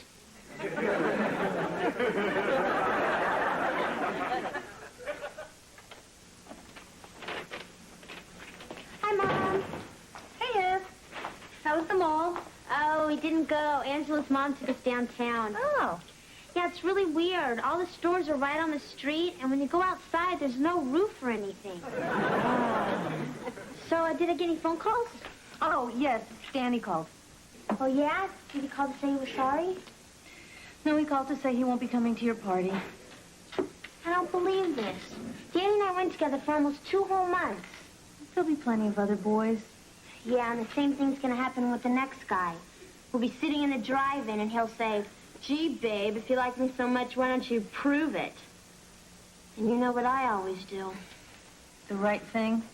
Yeah, and it's all your fault for bringing me up so good. Thanks for nothing. It's been 2 days since I broke up with Danny, and I thought I'd never get over him. But that was before I met M. M is everything that other boys aren't. Sensitive, mature. His eyes sparkle like the stars at twilight, and are bluer than Mr. Belvedere's face when he got that marshmallow stuck in his throat. What's writing, Heather? None of your business. I bet you're writing about what you did to my snake. Wesley, give that back to me. Problem? Yeah, Barf Brain said my diary. Give it back, Barf Brain. No, and you can't make me. Hopfnagel's window. Good boy. Now go and take out the garbage.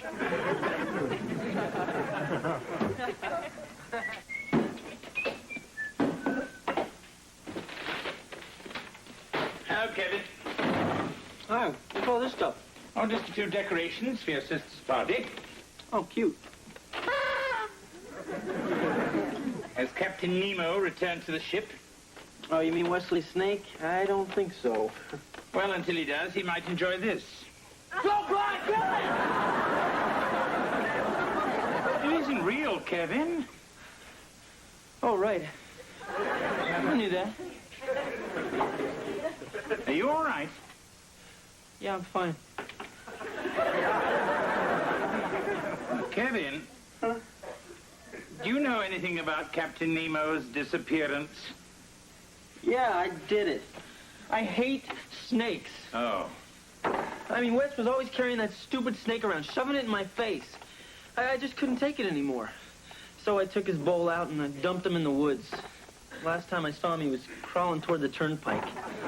Wouldn't it have been simpler just to tell Wesley that you're afraid of snakes? Hey, I can't do that. He's my kid brother. He looks up to me. Hi, guys. Hello, Wesley. What's that? Oh, just a little substitute for Captain Nemo. Quite realistic, don't you think? Yeah, sure. This wouldn't fool anyone.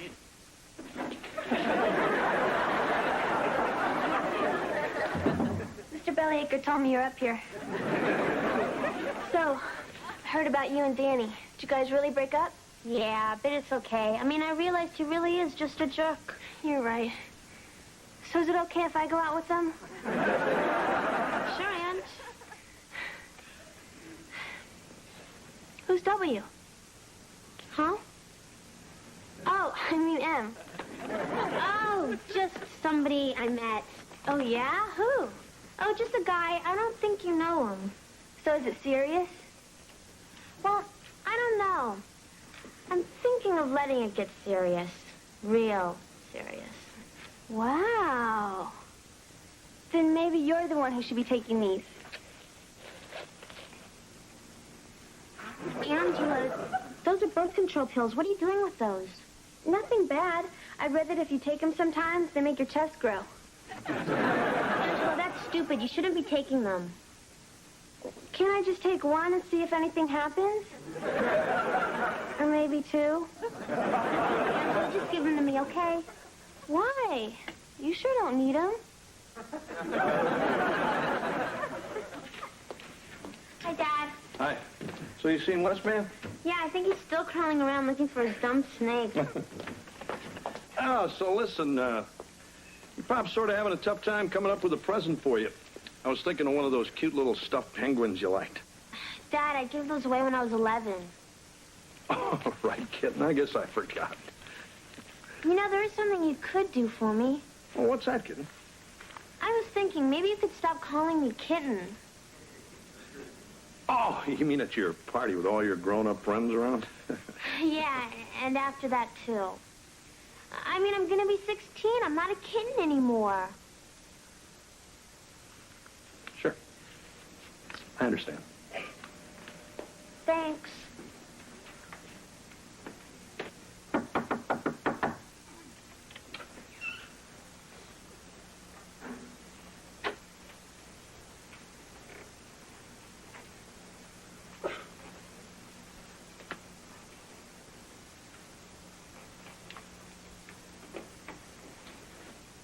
She is so predictable.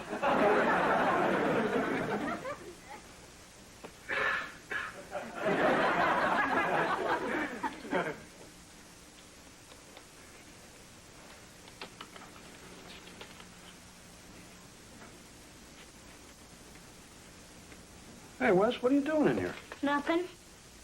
Wes, that's your sister's diary. Yeah, well, she did something to my snake, and I'm gonna find out what. Look, Wes, this is your sister's personal property, so you just keep your nose out of it. Yes, sir. Besides, there's nothing in there about Captain Nemo anyway. Just some junk about this guy who's gonna drive her to some place called Ecstasy and make her a real woman.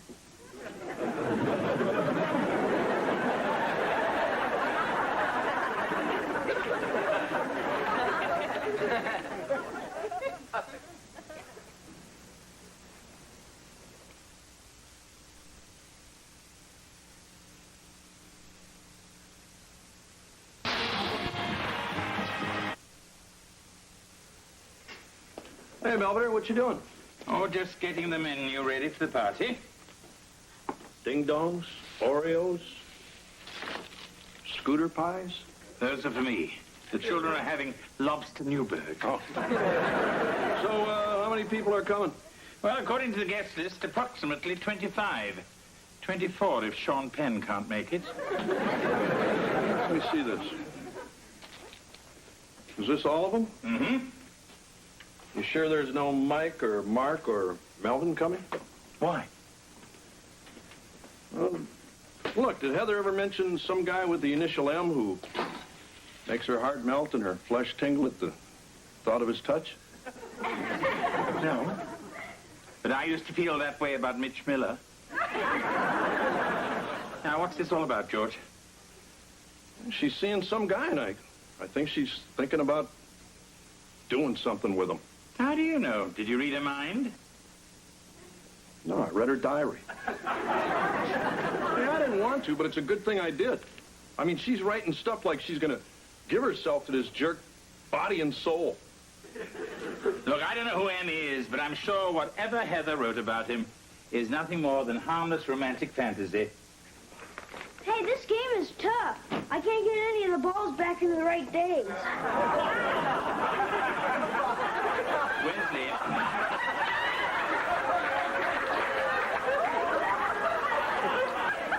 Why don't you go and put that back in your mother's medicine chest? I didn't find him there. I found him in Heather's room.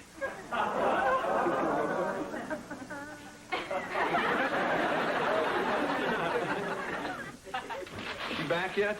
No, George. Probably with that M guy right now. George, she just went to get her hair done. That's it. Mr. Maurice. The guy who does her hair. George. Hi, guys. Hi, honey. Hi. Hey, the place looks real nice. I'm gonna go up and get changed. Heather? So, see, we haven't had a chance to talk. I mean, since the last time. Oh, well, if it's about Danny, you don't have to worry. I'm over him. Oh, that's good. Is something the matter? Look, honey, you know, we've always told you that there's nothing you can't talk to us about. Right. So if there's anything you feel you need to get out into the open... We're here. Yeah. Well, last week I smoked a cigarette. Oh.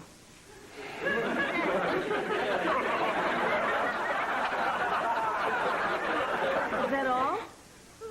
I smoked it after sex.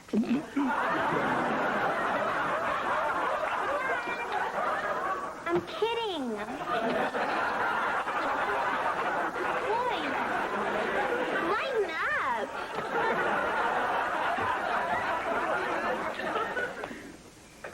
Hi, Wes. Hey, Kev. Listen, Heather's party's starting pretty soon, so Mr. Belvedere wants you to go sit in the woods. Sure. But if you want, we could go to the mall or something. I'll take you to see that horror movie. You know, the one Mom wouldn't let you see? That's okay. I went with Dad. Besides, I'm not going anywhere, just in case Captain Nemo comes back. Yeah, listen, Wes, about your snake. There's something... I didn't even think I'd miss him that much. It's not like he's a dog or anything, except he sort of was. I mean, I'd put out my hand and he'd slither up my arm and across my neck and kind of tickle my nose with his tongue. Sometimes I could almost smell the dead bugs on his breath. Guess you miss him, too.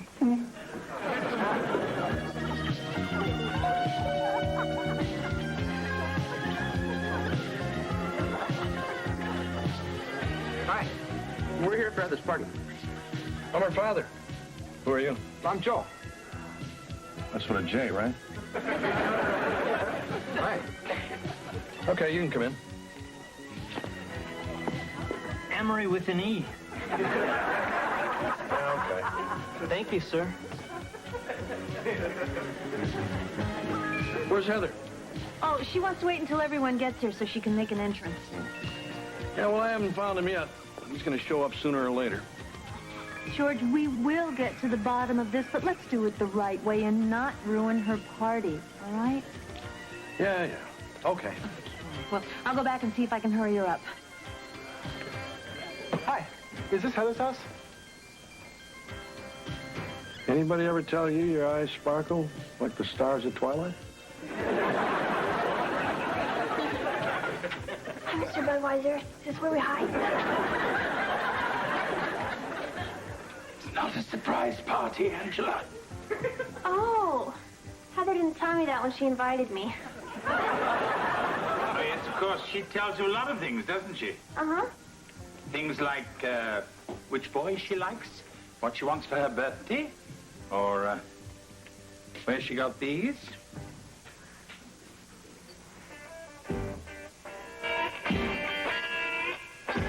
You know, I really enjoy your sports report on Metro News. Yeah, thanks, Emery. I sure wish Heather would come down. She promised me the first dance. Yeah, hold your hormones. Hey, Em, toss me the chips, will you? M? Yeah, Emery. And that's what they call me. Something the matter, Mr. Owens? I'm looking at your eyes.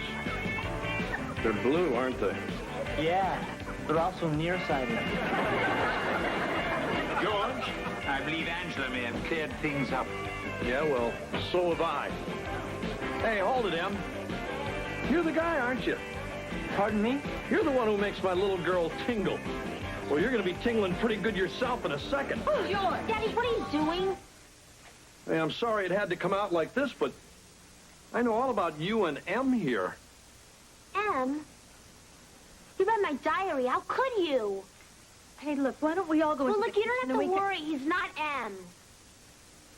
Also, who is? Nobody. I made him up. Huh? Well, what about those pills? You didn't make them up. George, those belong to Angela. It's a rather long and moronic story.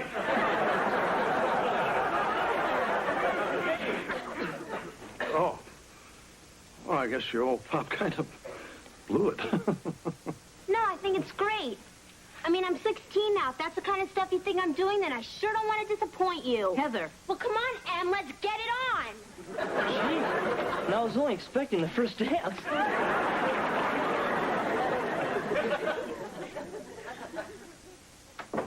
I'm back. Hello, Heather. Everybody left, huh? Yes, shortly after, Angela's male stripper arrived. Unfortunately, his performance paled in comparison to your father's. Yeah, well, I'm going to bed. Oh, I've kept you some birthday cake. It's in the kitchen. Oh, no thanks. You know, a certain person put a great deal of effort into that cake. You got it at the bakery. I didn't say it was me.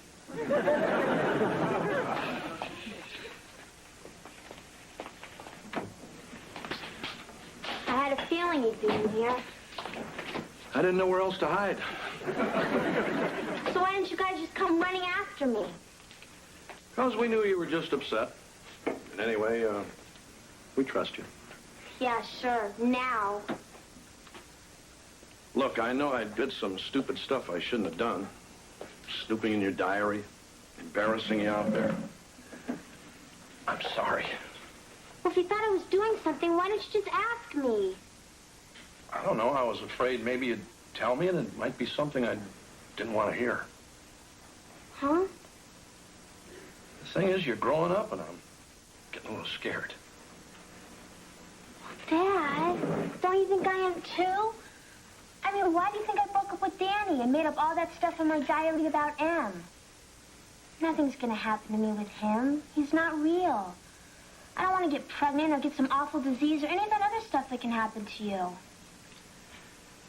I guess it must be pretty tough being a kid these days. Yeah, I just wish I could be 25 and married and through with all this junk. Or maybe you could go back to being 12 when your old pop was the only man in your life. I'm being stupid. No.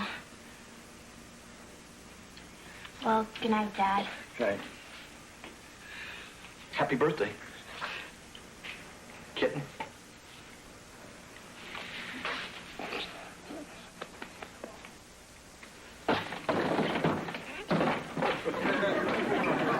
Hey, Miss Belvedere.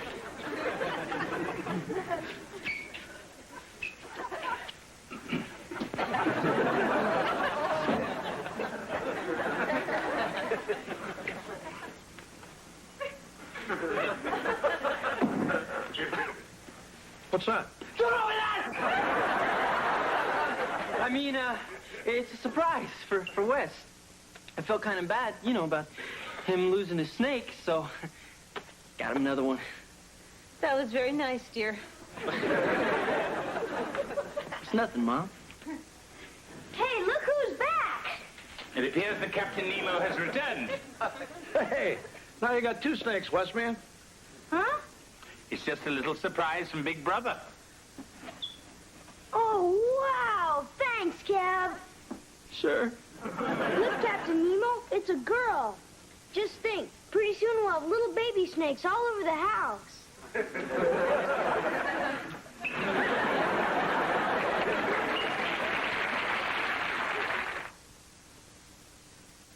Mr. Belvedere will be right back.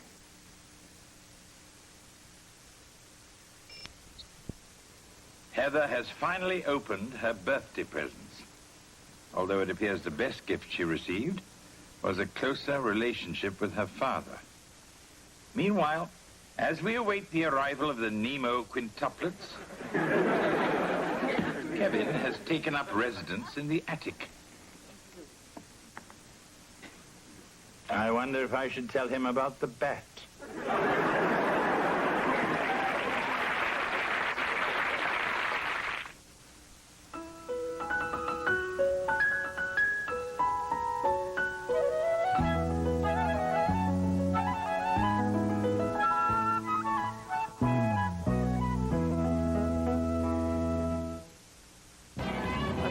Later on Nightline, the Soviets had never seen anything like it in modern times. Criticism of their leaders. Hi,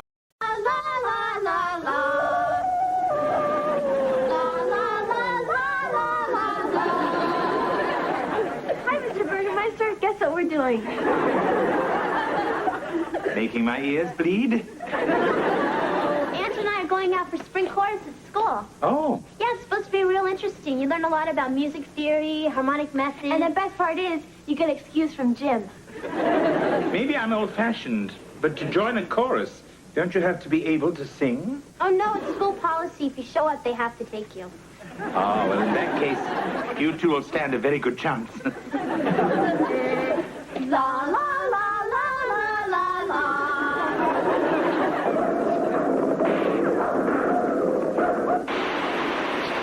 Oh, nuts.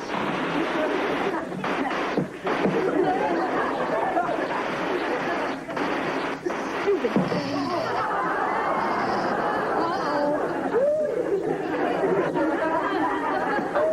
Wesley? Hallelujah! Hallelujah, Mr. Belvedere. I've seen the light. Yes, sir. No more TV for me. I'm going right upstairs and get myself ready for school. Sweet school bus. That's funny. I always thought I'd be the first to snap.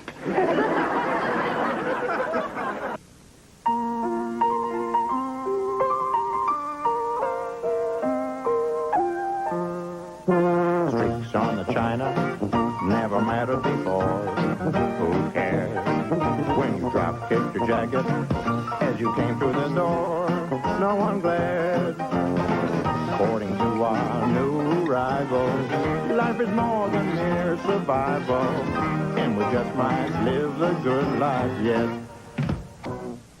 It was a one-eyed, one-more-time purple people eater. It's an underworld climb, purple people eater. I like Georgia. Sure looks strange to me. One-eyed? Very nice, Angela. It's amazing how well that song holds up. All right, is there a Danny Murphy here? Oh, right here, Mr. Grant. I think I'm a tenor. At this point, anything would be nice. How are things in Glockamora? Is that little brook still leaping there? Does it still run down through Donegal? Boy, what a stupid song. How are things in Glockamora this fine day? Well, that was great, Danny. Oh, I'm sure that we'll be hearing a lot from you.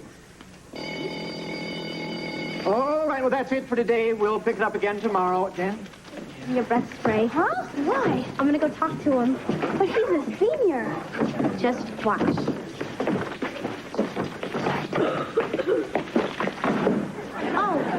Sorry, I wasn't looking where I was going. No, that's okay, that's okay.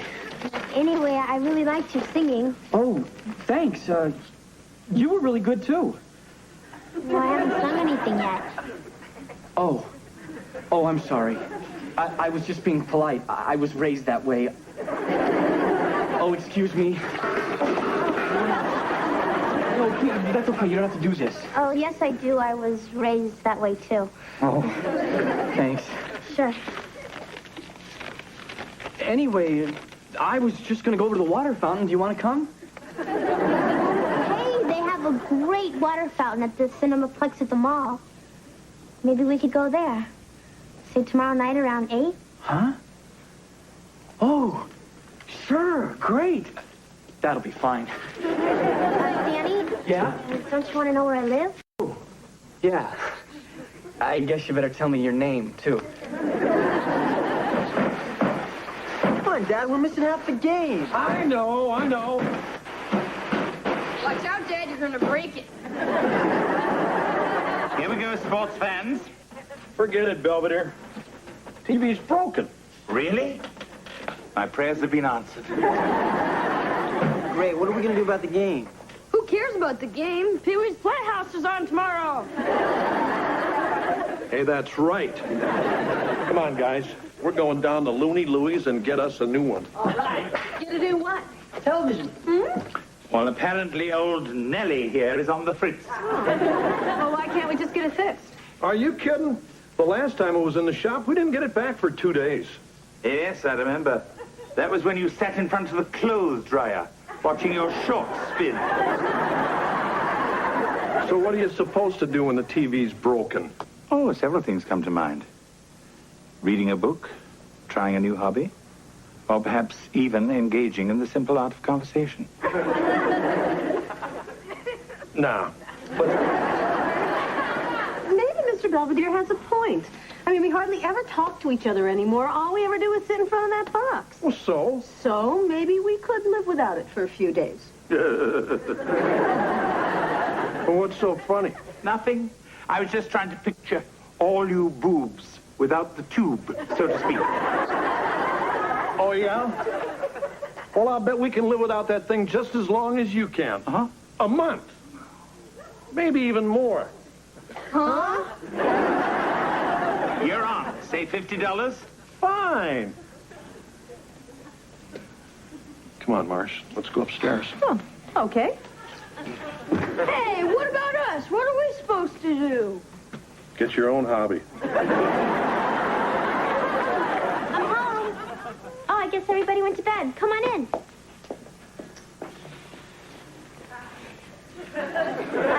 Danny. Yeah? Oh.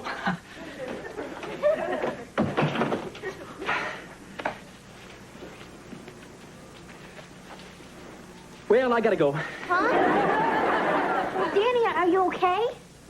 Oh, look, Heather, there's something I gotta tell you that I really should have told you before.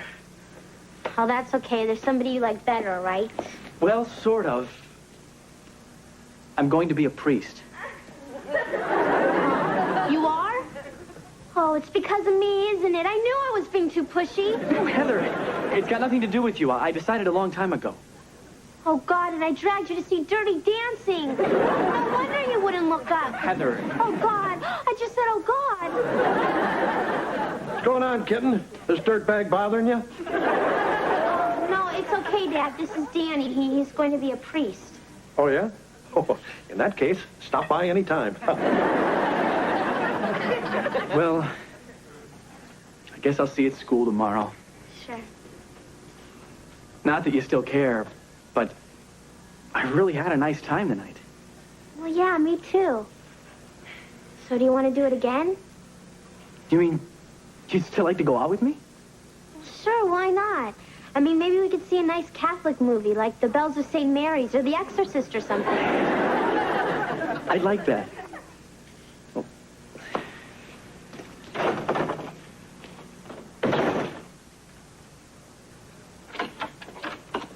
Hey, Mr. Belvedere, I'm home. Hello, Whitney. So, want to hear about my day at school? Not at all. Well, I'd like to hear about your day. Sweep anything interesting under the rug? Wesley, what are you doing? Talking. I mean, we're not watching TV anymore, so I'm practicing the simple art of conversation, just like you said we should. Wonderful. Now go practice on somebody else. Hey, Mr. Belvedere, you gotta help me decide. Which dress do you think is the most parochial? Another date with Danny? Yeah, he's taking me to see a musical about Pope Urban II. I think it's called The Funny Thing Happened on the Way to the Crusades. I have the soundtrack. Lou, You've been seeing quite a bit of Danny lately. But yeah, I feel really comfortable with him. I mean, he's cute and he's thoughtful and, well, since he's going to be a priest, there's no pressure, you know, with sex and stuff. Oh. Yeah, we went to the drive-in the other night and I actually saw the movie all the way through. Congratulations. Well, I'm going to take a shower, so let me know what you think. Mm-hmm.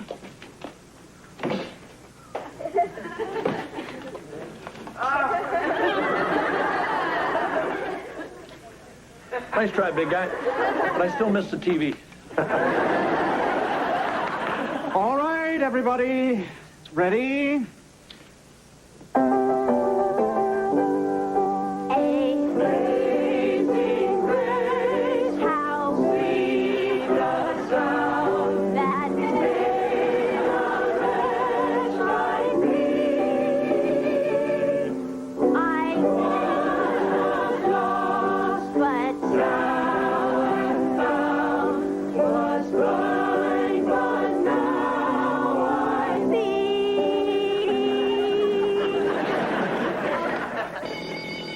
Very nice, people, and you too, Angela. All right, I'll see you all tomorrow. You were great. Hey, Heather. Can I talk to you for a minute in private? Oh, sure. I'll see you later, Ange. That's okay. I really shouldn't talk anyways. Mr. Grant says I have to pamper my throat. So what's up? Nothing. It's just grad night's coming up next week, and there's going to be all sorts of parties and stuff, and I just thought it would be nice if we could go together. Oh, sure. That'd be great. Oh, yeah. Since it's going to be my last big night out, you know, before I enter the seminary and become a priest, I also thought it would be nice if we could sleep together, too. Huh? I gotta get to class. See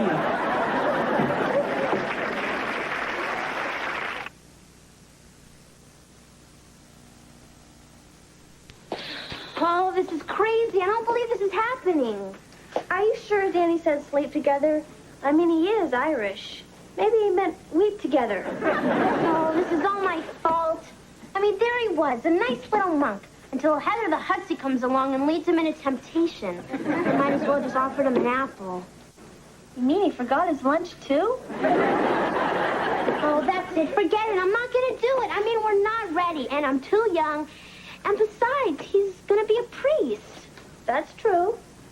On the other hand, I do care about him a lot, and when he's locked away in some monastery on some mountaintop, he may never ever have a chance like this again. I mean, in his whole life on this entire mixed-up planet, I could be his one and only love. That's true, too. Well, when he comes over tonight, what am I going to tell him? Beats me. Well, thanks, Ange. You're a great big help. Sure.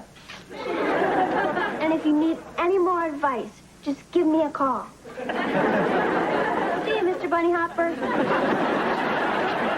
Simon says put your hands up in the air. Simon says put them down. Simon says put your finger in your ear. Simon says put your finger in your other ear. Take them out. Mr.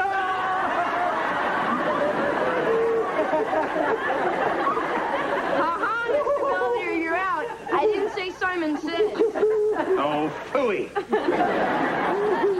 Now I shall have to go and read like a normal person. Come on, big guy. You can still play. No, it's quite all right. Oh, please, Mr. Belvedere. We just want you to be part of our newfound family fun. Yeah, we could play musical chairs again. Dad had them all reinforced. Simon says, sit on it. Hi, Mr. Belvedere. Is it okay if I come in? Certainly, Danny. Why wouldn't it be? Oh, no reason. Hi, Heather. Hi. I'll leave you two alone. So, how you doing? Okay, I guess. Anyway, I dug up my old notes from Pennsylvania history. You better study them, because Mr. Phillips' test can be pretty hard. I will. Good. No, I mean I will. You know what we were talking about? Huh? You will? Uh-huh. Oh. Wow, Heather. That's great. I mean, when I asked you, I don't know what got into me, but I never felt like this before, and you look so pretty and understanding, and now you said yes, and I still can't believe it. And I guess what I'm really trying to say is, thanks a lot. Sure.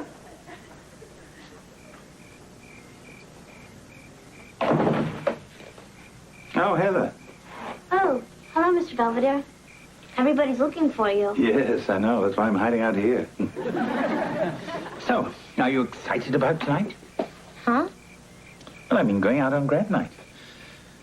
It isn't every day you get the chance to go out all night and party. Oh, yeah, right. Heather, something wrong? I mean, did something happen between you and Danny? No, not yet. I mean, you know how Danny is going into the seminary next month? Mm-hmm. Well, he asked me to sleep with him before he gets there. And I said I would. Tonight. I see. Hey, look, I know what you're thinking. It's wrong and it's stupid, and we'll probably live to regret it the rest of our miserable lives. But that's no reason not to, and I don't care what you say, you're not going to stop us. Well, then. May I ask one small question? Sure. This graduation present of yours to Danny, where do you intend to unwrap it? We're not sure. Why? Well, look, I don't approve at all of what you're doing, but if you insist on doing it, at least make it someplace with charm and dignity. And not the no-tell motel. Oh, yeah? Like where? As it happens, I have just the place.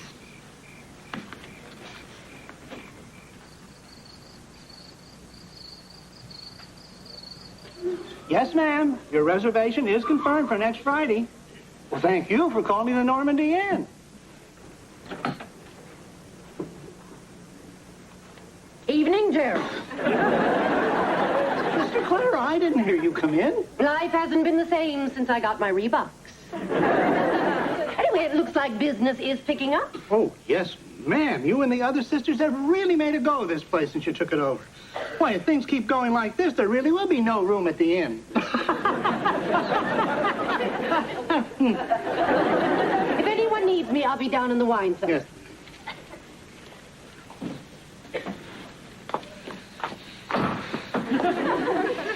Danny, what are we doing? We look ridiculous. I already told you. They'll never give us a room unless we look older. We don't look old. We look stupid. Just remember, we're the Petersons from Patterson. I thought we were the Pattersons from Peterson. Oh, just let me handle this. Oh, hi, folks. Welcome to the Normandy Inn. Thank you. As you can see, we're on our honeymoon, and my new wife and I would like a room, please. Sure thing, General. Name? Patterson. Peterson. Your name tag there says Eisenhower. Oh, yeah, well, That's his maiden name. Well, then just sign right here, please. You're in room number 11 upstairs. It's a real nice one. Thank you. Hey, wait a minute. Don't you folks have any luggage? We don't need any. We're wearing our pajamas under these. good night.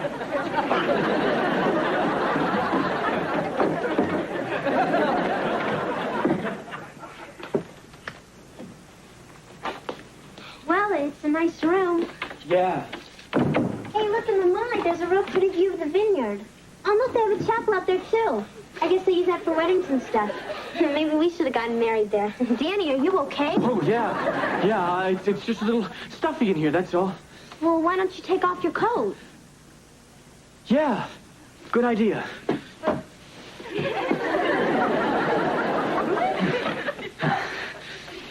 Danny, we don't have to do this if you don't want to. Oh, of course I want to. Unless you don't want to. No, I want to, unless you've changed your mind. Oh, not me. Great. Me neither.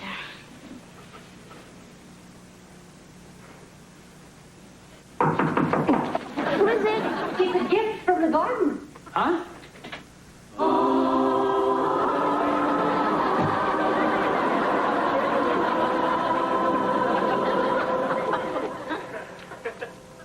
It's on the house. What the hell was that? I don't know, but I think it was a sign.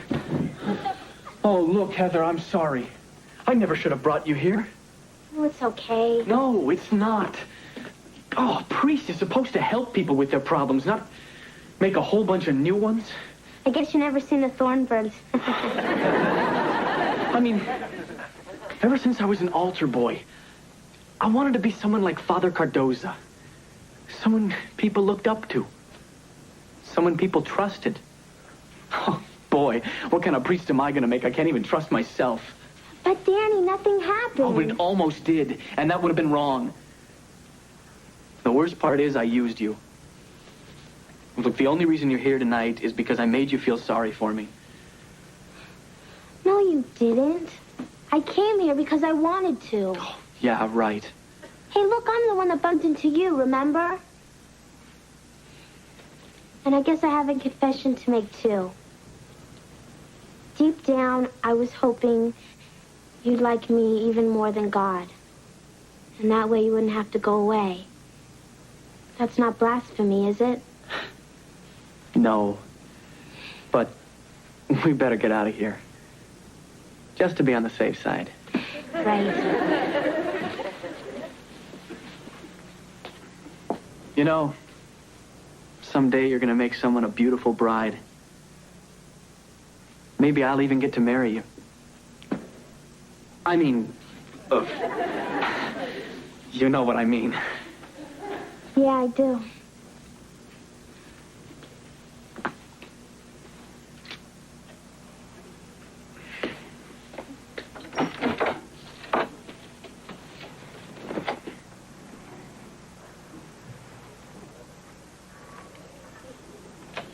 I'm home.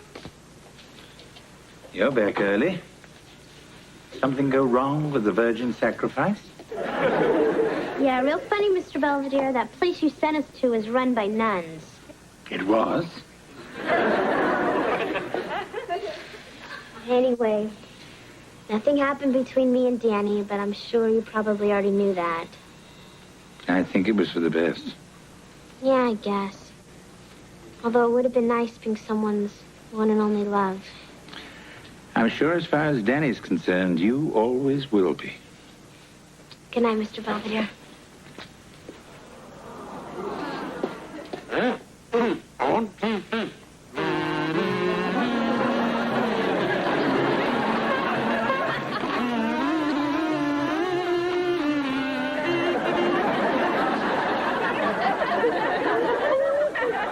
All right, family. I surrender. I know when I'm licked. What are you talking about, Mr. Belvedere? Simply by depriving you of your television set, I've deprived myself of my sanity. This time, this relentless family hour came to a stop. So what'd you do, Mr. Belvedere? Get the old set fixed? No, Wesley, something better. Wheel it in, boys. Oh, right. This is great, Mr. Belvedere. Yeah, the screen's so big we can even see around you. Hey, big guy, you didn't have to do this. Oh, yes, I did. And with any luck, you'll never stop sitting in front of it. Excuse me.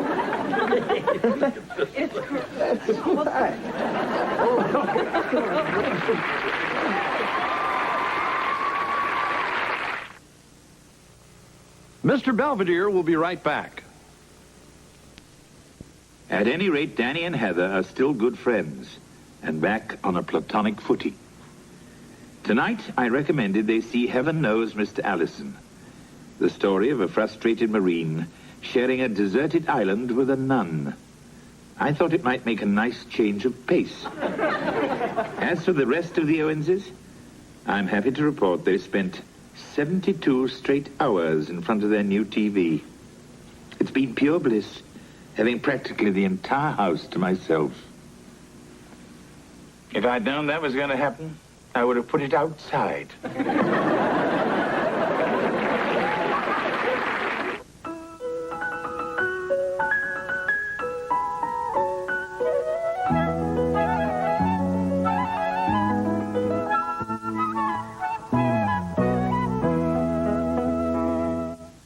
All of us from head of the class would like to wish you all the best and a happy holiday.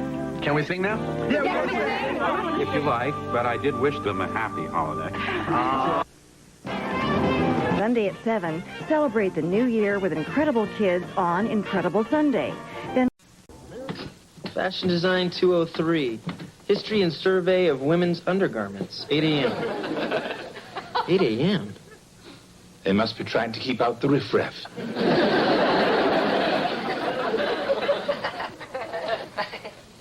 Mr. Belvedere, there were a dozen cupcakes in here this morning. What happened? Lunch. Oh, I'm totally bummed out. What's wrong? I have to kill and dissect a frog for biology. Ugh. All right! What kind of knife are you going to use? You know, Nagel and I take a salamander apart. We like to use an X-Acto 507. It's a precision instrument, so you get a lot less gushy stuff squirting in your face. It's just that there's a happy little frog hopping around. His name is Travis, croaking love songs to his little frog girlfriend. And then he meets me. The next thing he knows, he's spread-eagled in a cake pan, spraying frog guts all over Mr. Sorokin's biology class.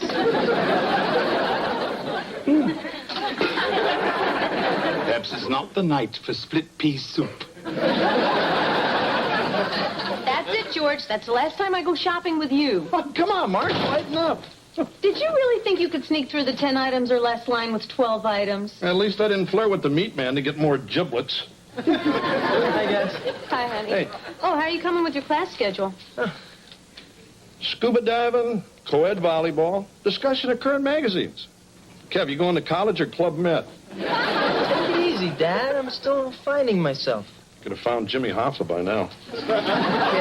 Okay. Trouble in paradise?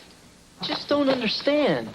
The search for self embraces many forms. Frankly, Kevin, if you would embrace a few less forms, your mind might be much clearer for your studies. My mind might be clearer, but my complexion wouldn't.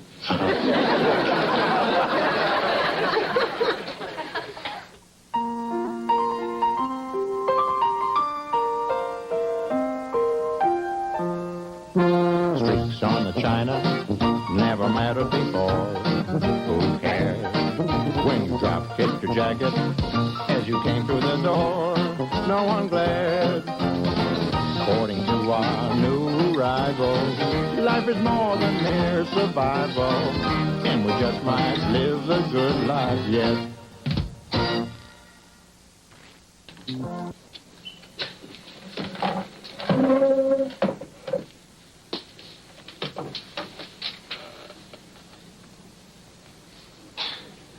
What are you doing? Nothing. Must you do it here? Uh-huh. It's for school. I have to observe someone at work and write a report about it, so I'm observing you. Oh. Wouldn't you rather observe a fireman or a policeman? I would, but I'm wanted by both. Good point. Well, you haven't written anything yet. You haven't done anything yet. Mr. Belvedere, could you iron this for me, please? Cake pleats are murder. Oh, now, really, Heather, I'm not your personal valet. We agreed that you were old enough now to... Ah, very well. Oh, thank you. And while you're at it, please be sure to note, I don't do windows.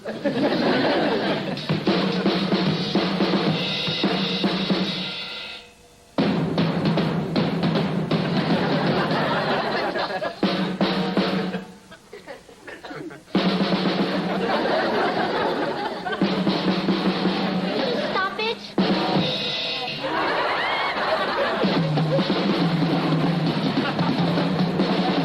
Hey, Kev, what's up? Hey, Dad. Listen, I've been thinking about school and I came up with a plan. Oh, yeah, what? I'm going to be a drum major. You mean the guy that wears the big hat and leads the band at halftime? No, Dad. I'm going to major in music so I can be a professional drummer. But drumming isn't a real profession. It's sort of like a hobby. How can you say that? Well, she's heard you play. It's just that we wanted you to go into something with a future, something secure. Well, drumming is pretty secure. Oh, come on, Kevin. Do you really want to spend the rest of your life in a seedy bar playing Night Train for strippers? How did you know about Night Train? Aunt Millie at our wedding reception. Oh, yeah. Look, you know, there are other kinds of music. What about the Pittsburgh Symphony? What about the Salvation Army? Look, will you guys just give me a break? Hey, mister, don't you use that tone with us. Now, your dad and I are shelling out big bucks for you to go to college, and you're jerking our chains. God, you're cute when you cuss. No, I mean it. I would have killed for the opportunity he's just throwing away. Hey, I'm not throwing anything away, Mom. I just don't know what I want to be. Well, you better figure it out and be damn quick about it. That woman's a pistol when she gets mad. You understand, don't you, Dad? Ah, sure I understand. I mean, when I was your age, I wanted to be a professional ball player. What happened? Nobody wanted me.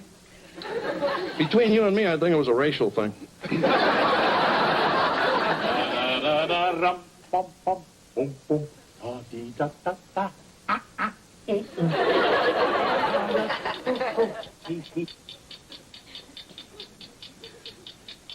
Why do I feel like I'm on 60 Minutes?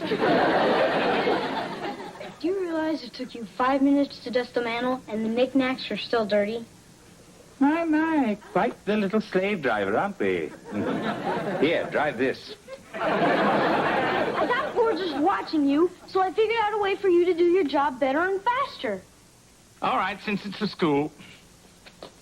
I broke your day down into hours and minutes and figured out how you can make the most of your time.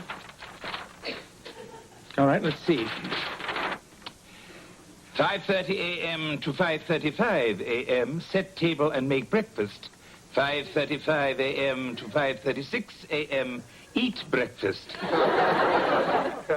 Wesley, this is a 20-hour work schedule. You've only left me 4 hours a night for sleep. What's wrong with that?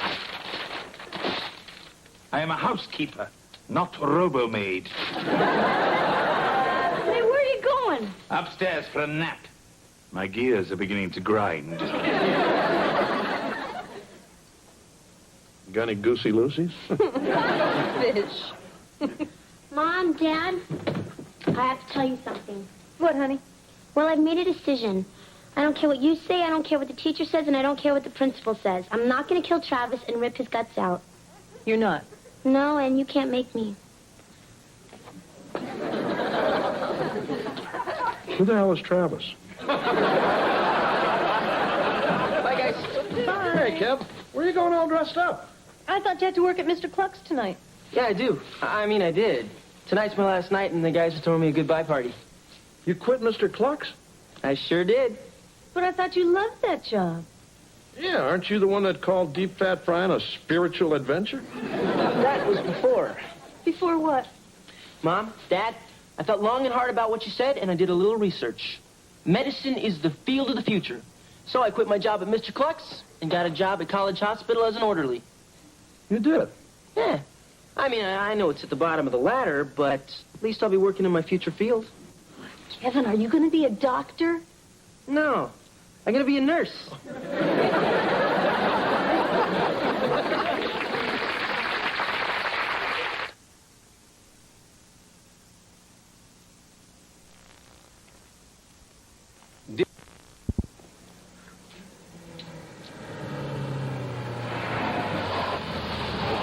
He's home.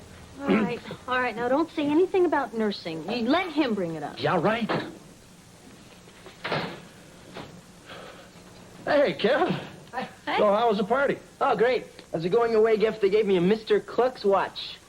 See, the little beak goes around. Very elegant. So, Kev, you rushed out of here so quickly, we really didn't get a chance to talk. About what? Oh, I don't know.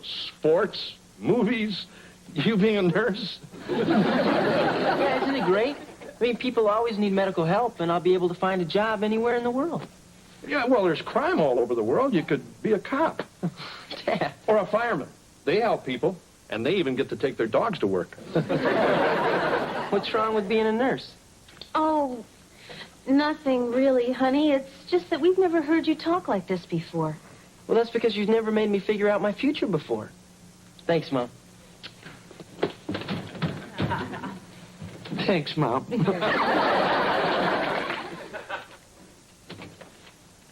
When did Diana Ross start dressing like a boy? That's Michael Jackson. What are you reading on the job? You know, Wesley, this project of yours is getting most tiresome. When is it going to be over? When you reach peak efficiency? Hey, Mr. Belvedere, hey, Les. Hi, Heather. What have you got there? Frog legs. So you went through with the dissection? Nope, I bought them at a French restaurant. I don't understand. Well, I figured I could take them to class, Tell Mr. Sorokin that I dissected Travis at home, and somehow the rest of them just dragged away. Very creative. But how are you going to explain the breading? Skin condition? Nice try, but I don't think your teacher will buy it. Have a snack.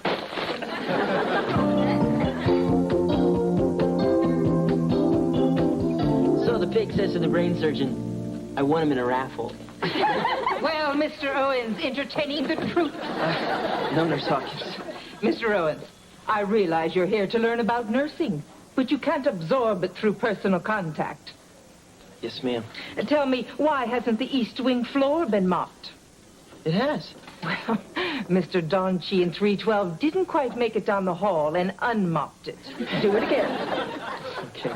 Has the cafeteria trash been emptied? That was next on my list. Or the linen cart taken to the basement? Right. Mr. Owens, the needs of a hospital don't slow down for the needs of your hormones. Now get cracking or get another job. Sir.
Sitting down on the job again, Mr. Belvedere? Another stunt like this, and I'll sit on you. Okay. I was just trying to help you be more efficient. I don't need your help, and from now on, the whole project is canceled, school or not. Gee, sorry, Mr. Belvedere. I didn't mean to be so rough on you. Just thought I could prove that you can teach an old dog new tricks. Just a moment. Who are you calling an old dog? I didn't mean old exactly. Well, then what did you mean? Tired? Antiquated? Over the hill? Isn't that good? Where's that work schedule you made? You tore it up. Yeah, well, make out another, and this time don't spare the housekeeper. Well, go on. You're wasting valuable work time. Old dog, indeed.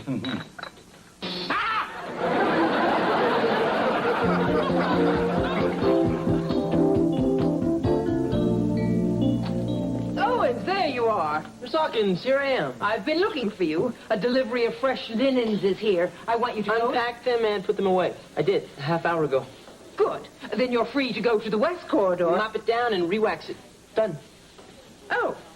Well, there's still 30 minutes before the end of your shift. You could go to the third floor waiting room. Change the bottle in the water cooler. I did that during my lunch. Ah, I see. Very well. Carry on. I'd love to. But I don't have time.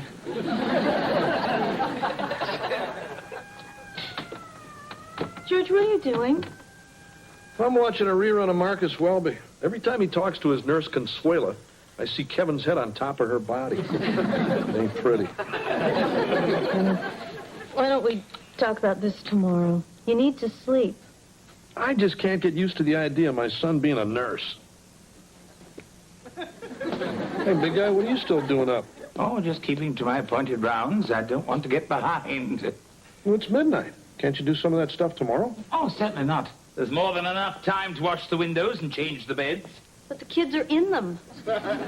I don't make the schedule. I just work here. Hi, guys. Hi, honey. Oh, hey, Kev. Still burning the midnight oil, huh? Yeah, you're not kidding. Well, I'm just gonna grab a glass of milk and hit the books. You've been working a lot of extra hours lately, haven't you? Yeah, but I better get used to it.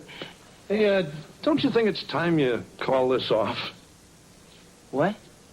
Hey, look, Kev, we all know you're not going to be a nurse. Yes, I am. I don't know why it's so hard for you to understand. It's just that, well, we can't help but think that you're settling. What do you mean? Well, she means we think you can be anything in the world you want to be. No, I can't. Sure you can. No, I can't. Why do you say that? Because it's the truth. I mean, all my life you've been feeding me that line, and all my life I've been wondering what was wrong with me because I couldn't do everything perfectly. You do lots of things perfectly. Oh, yeah? Like what? Look, I'm an average guy. I get average grades. Well, nursing is something that's better than average. It's honest and it's decent, and whether you like it or not, that's what I'm going to do. I think we handled that well.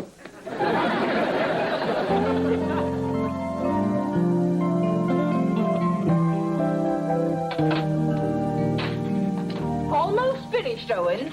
Oh, yeah. Just finished putting away the last of the syringes. Oh, really? Where'd you stick them?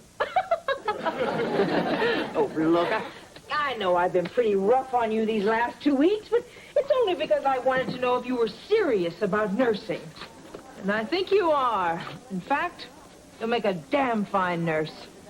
Well, thank you, Nurse Hawkins. It's Letitia. I'm in the book.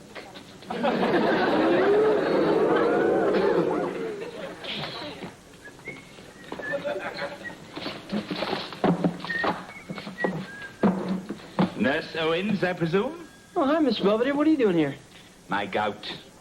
I'm afraid trying to keep up with Wesley has brought on an attack. Oh, that's too bad. Well, here, sit down. Hey, you know, if you elevate that foot, it'll relieve some of the pressure. Thank you. Kevin. Yeah. You know, your parents are pretty upset about your choice of vocation. Yeah, I know, but they'll just have to get over it. You're not just doing it to get even with them, are you? If I wanted to get even, I'd be a tennis bum.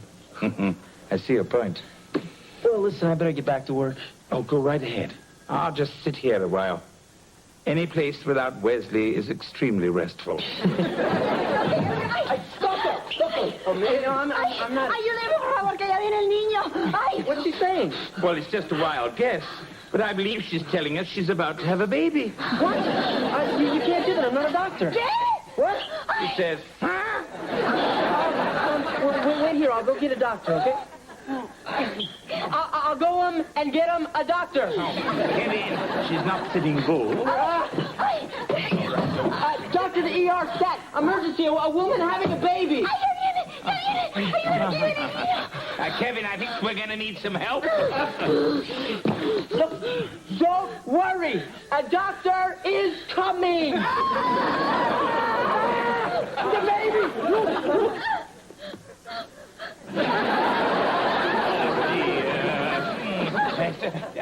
No, not him! Her!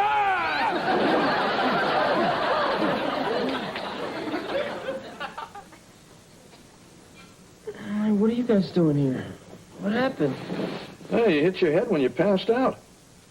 Oh, great. Yeah, we hear you saw a lady have a baby. No, I saw a lady about to have a baby. Then I saw linoleum. Is everything okay? Yeah, I guess Belvedere had pretty much delivered the baby by the time the doctor got there. Yeah, and the lady was so grateful, she named her son Belvedere. Well, I better get back to work. No. You're, pretty serious about this, aren't you? Yeah. Then we're with you all the way. Huh? Well, it's just we thought about it, and we finally realized that we've been trying to get you to do stuff we wanted you to do. The thing is, we know how tough it is out there, so if we get a little carried away, it's just because we love you. Thanks, Mom. So if you want to be a nurse, it's okay with us. In fact, we don't even care if you want to become an Avon lady. Or a fuller brush man. You know what I mean. Splendid. Now that we've got Kevin's future settled, could we all get some sleep? Oh, Miss Belvedere, how you doing? Not half as well as I'll be doing after visiting hours are over. Okay. We don't have to have a hospital fall on us. Come on, Marsh, let's get the car. Night, Dad. Mr. Belvedere, would it be okay if the kids said goodbye before we left? No. Absolutely. Delighted to see you. Come over here. How you feeling, Mr. Belvedere? Well, dear, frankly, I felt better. Here, I brought you a present from the vending machine. A Zagnut. How nice. Well, how did everything go in biology class? I got an F. What happened? I tried to set Travis free, except that he got loose in the classroom and started hopping around. Then Angela saw him and freaked. She tripped over a desk, fell on him, and squashed him. Did Angela get an F, too? No, she managed to scrape an F at Travis off of her jacket to get a C. Oh. Well, I better get going. You take care of yourself, Mr. Belvedere. Thank you, dear.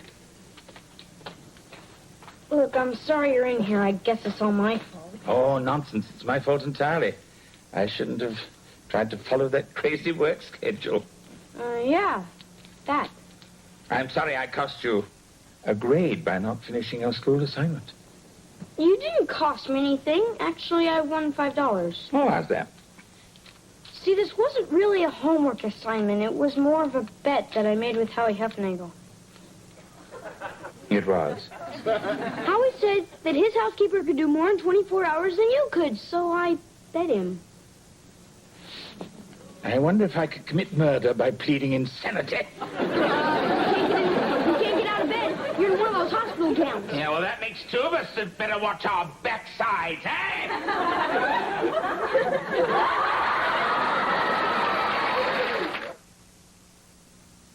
Mr. Belvedere will be right back. As of this entry, I'm feeling much better. Actually, my gout attack disappeared 2 days ago. A fact I'm in no rush to reveal.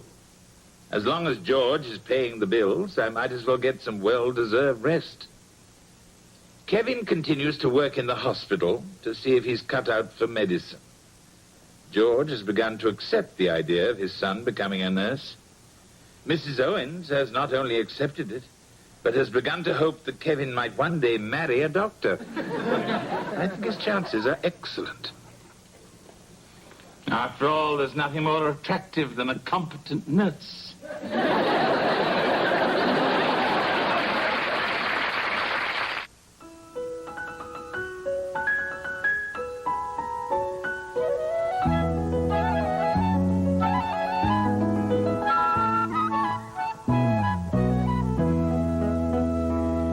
Next Friday, it's fun and games. I called. 2 pair. 3 of a kind. Full house, I win. Now you both have to take off your shirts. But not for everyone. Hide me. Someone's in a talent show. Mr. Belvedere. I'm Ted Koppel. Later on Nightline, a tiny Indiana town with a high school basketball team battling all the odds to get to the state championship. Not the movie, the real thing.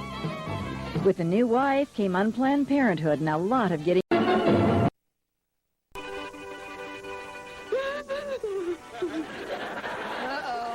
Guess you found out what I did to the school nurse. What, honey? Oh, nothing. You were just crying at the movie. Here you go, Marsh. It's Dr. Zhivago. Your ma goes a little sappy every time she sees it. Oh, kind of like Mr. Belvedere when he watches Willy Wonka and the Chocolate Factory. It was the first movie Daddy ever took me to. He wanted to be romantic on our first date. Yeah, and anyway, the line was too long for the Dirty Dozen. Hey,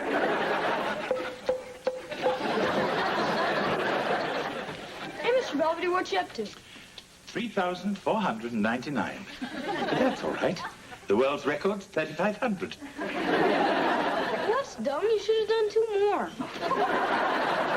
Wesley, didn't it ever occur to you that the door was closed for a reason? Because you're dressed like that? I was going to bed. But I'm bored. bored. Mom and Dad are downstairs hogging the TV. Well, there must be something you can do. Why don't you torment your sister? She's at Angela's. Oh. Come on, Mr. Belvedere, let's play Chinese checkers. We could use peanut M&Ms. Why don't we play Farm and Save My Baby? Then I can drop you from the window. Well, here we are. You sure nobody's home? Oh, no, don't worry, Denise. Everybody went to the movies. We've got the whole place to ourselves.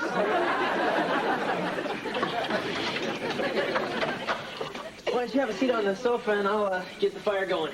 I think these people are going to have to move first. Honey, we weren't expecting you home so early. No kidding. Bye. It was nice meeting you.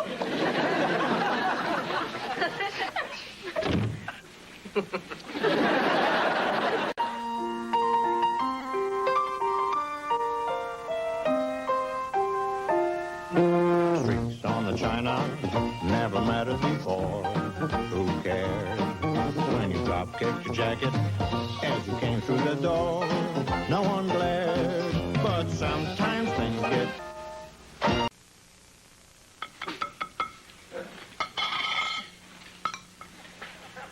I can't eat this waffle. It's still frozen. Breathe on it. That'll melt the butter as well. Hey, guys. Morning, Heather. And how was your slumber party? Oh, great. We stayed up all night, and around 2 in the morning, some guys from the football team showed up and tried to pull a panty raid. A what? Well, you know where a bunch of big guys go crazy and steal your underwear?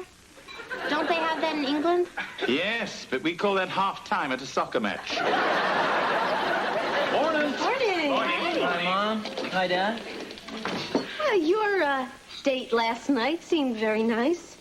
Yeah, maybe next time you'll be able to meet her standing up. Well, see you, pal. Your mom and I are going down to Lumberama. Yeah, we figure with spring coming, it might be nice to have a hammock. Maybe you should get a trampoline.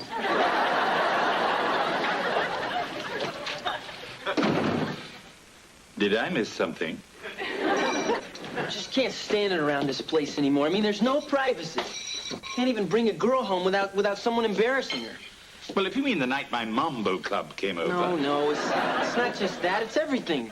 I feel like I'm suffocating. Well, if you decide to move into the woods, take him with you. Think of something.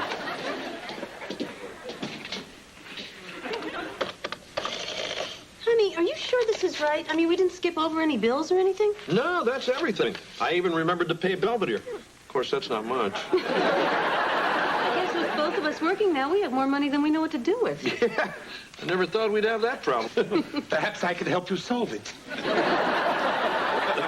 Hey, maybe this is the year we go to Hawaii. Sure. Hey, and when we get there, will you buy me one of those little hula girls? I'm home. Oh, hi, honey. Your dad and I were just doing the bills. Yeah, sure. Yeah. Hey, look, pal, we're sorry about last night. I mean, your mom and I didn't mean to cramp your style. Oh, no, it's okay. Besides, I don't think it's going to be a problem anymore. What do you mean? I've been thinking about maybe moving out. Moving out? Yeah, I'm in college now, and I think it's about time that I have my own apartment. I mean, if it's okay with you guys. Well, if you're sure you can swing it, pal, all right? Yeah, I've got my job at Mr. Cluck's. And besides, I could always get a roommate. I mean, the kid's 19. I know, but it... Well, if he doesn't go now, we might never get rid of him. Fine. Okay, pal, you can start looking. Thanks. I already found one. I move in Tuesday.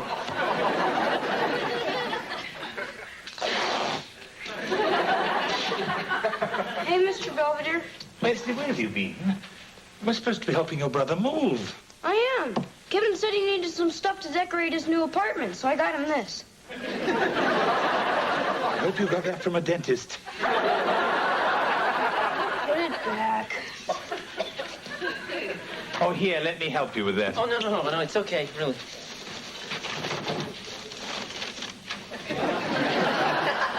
That's Mr. Teddy. How original. Well, I just thought I'd take them along with me, for old time's sake. Oh, would you like me to pack your baby blanket? It's already in the car. What's all this? Mom wanted Kevin to have some of her home cooking. I thought that was one of the reasons he was leaving. Don't forget the muffins. Well, everything's loaded, so I guess this is it. All right. Now remember, I want you to eat right and get plenty of rest. And don't forget to take your Geritol. He knows what I mean. Come on, Mom. I'm gonna be fine. I'm only a few miles away. Besides, I'll be back once a week to drop off my laundry. Well, pal, I guess you want to get going. Just remember, if you need us, we're here. Thanks, Dad. And remember, Kev, the only safe sex is no sex. That's what your mom tells me. Well, I'd better get going. Well, good luck, Kevin. Yes. There you go, buddy. Yep. Bye. Okay, see ya.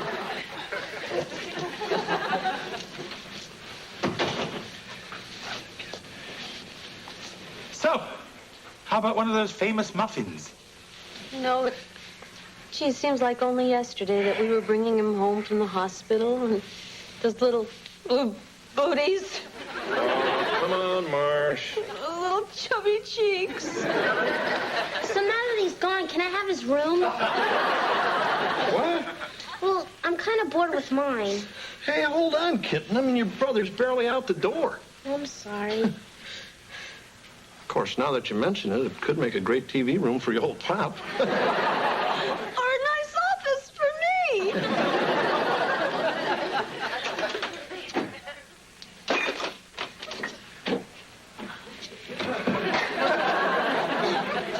We're having a special on stewed prunes. The funny thing is, I woke up this morning and realized I didn't have any food. Funny, I woke up and thought I did. Well, anyway, I decided I'm going to have to get a roommate to help pay for the rent. Oh? Isn't Mr. Teddy kicking in? So, yeah, I'm going to put this ad in the school paper. Handsome sophomore seeks blonde non-smoker to share rent and good times. What do you think? I think if someone named Lars turns up, you're in big trouble. Well, I better get going before Mom sees me and starts crying again. Mm-hmm.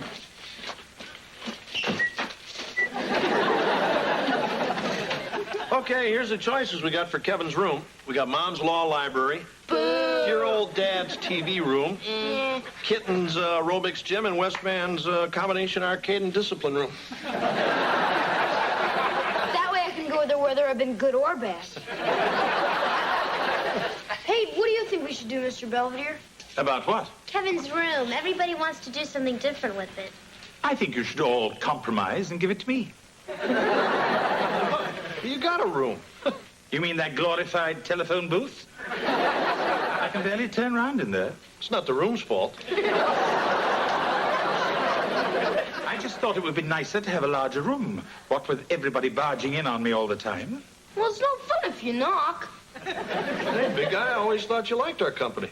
Oh, yes. I love people waking me up with their moronic problems.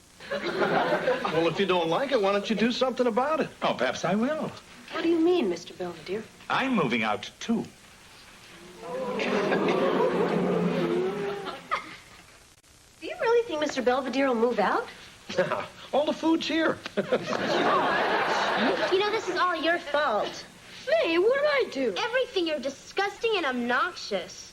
Well, he likes that, so yeah. Hey, guys, knock it off. I mean, there's nothing to worry about. You know the big guy. He's just letting off a little steam. Yeah, right. It's not Mr. Belvedere talking. It's his empty stomach. Well, goodbye, everyone. See you in the morning. So anyway, I'm in this country from Romania to study computer science and animal husbandry. Shh, Glenn, don't interrupt. Yeah, well, listen, Anatole, I really appreciate you coming by. There's a few other people interested, but I'll certainly keep you in mind. Thank you very much. You know, Gwen and I are used to having our own room. I'll remember that. Well, the bedroom certainly seems nice. Yeah, and don't worry, I can sleep on the fold-out bed. Up to you. I guess there's a few things you should know about me. I work as a tutor, so I'd be more than happy to help you with term papers and stuff like that. Uh-huh. Oh, and I'm captain of the women's volleyball team, so the girls might be over a lot, if that's okay with you. Oh, well, I guess it is. Oh, is this an Eastern exposure? Yeah. Yeah, I think it is. Great. I like to sunbathe nude in the morning.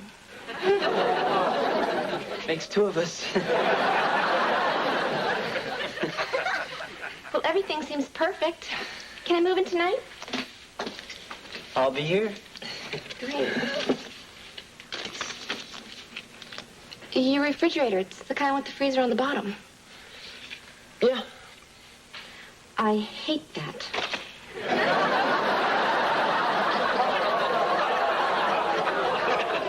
I'm never gonna find anybody. Hi there, roomie.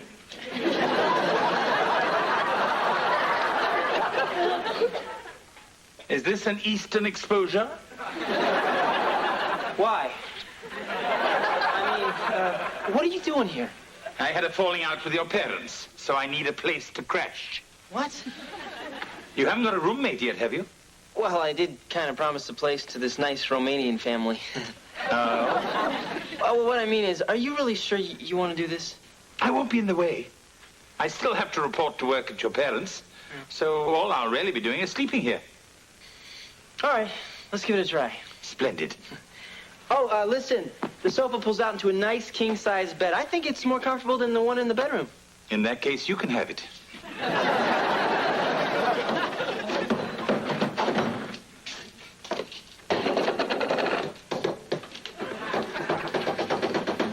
Honey, what are you doing? I'm looking for Belvedere's ding-dongs. Oh. Well, sometimes he hides them in the coffee. They're harder to see that way.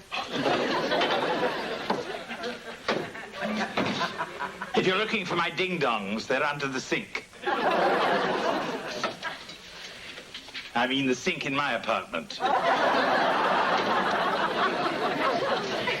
Well, if there's nothing else, I think I'll be clocking out. Oh, you leaving already? I want to get back to my pad before wrestling starts. Wrestling's not on TV tonight. I know. I have a date. Mr. Belvedere, you've been gone almost a week already. Don't you think we could sit down and talk about this? Yeah, you're probably ready to come crawling back by now. Actually, these arrangements suit me perfectly. Oh, yeah? Mm-hmm. My duties are clearly defined. My evenings are off. And you two have more time to enjoy your children. Hide me, hide me. So you little monster, there wasn't any talent show. Have fun.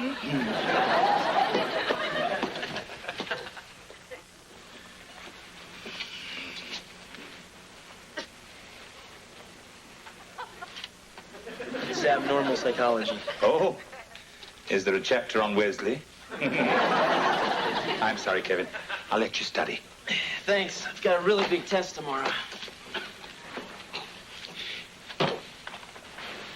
Do you mind if I watch a little TV? Sure. Thank you. Oh, I'd like to buy an apostrophe.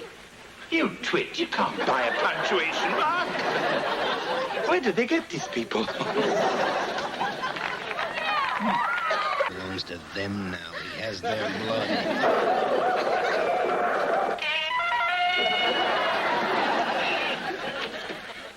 I'm sorry. I'll just sit here, quiet as a mouse.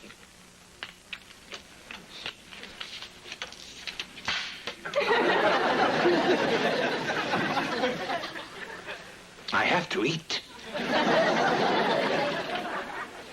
See you later, Mr. Belvedere. I've got an 8 o'clock class. That's funny. So do I. I thought with the campus right next door, why not take advantage of it? So I enrolled in your psych class. I hope you don't mind. Sure, why not? What about my economics class? You taking that too? No, I'm teaching it.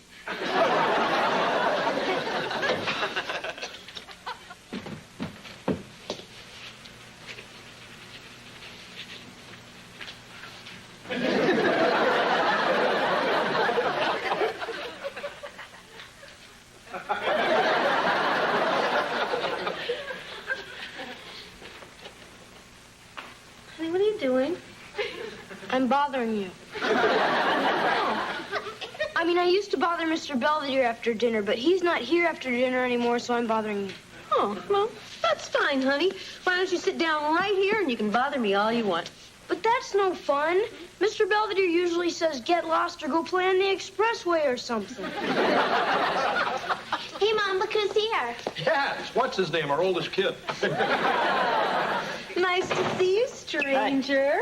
Oh, you look so thin. Are you getting enough to eat? Not if he's living with Belvedere.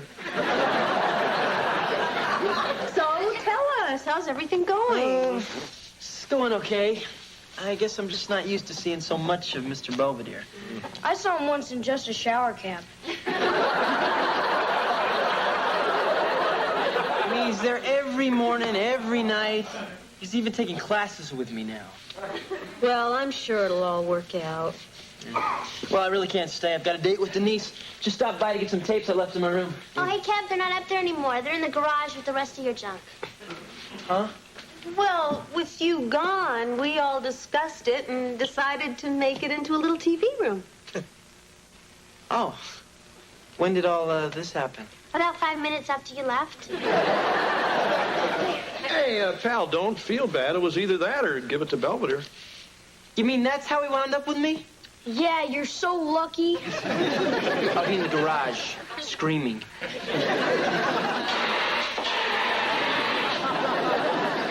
Sorry about dinner. That's okay. I mean, except for the fire, it was real nice. Yeah, well, I never made Vienna sausage flambe before. I didn't think the flames could shoot so high. So, what do you want to do now? I don't know. We could start another fire.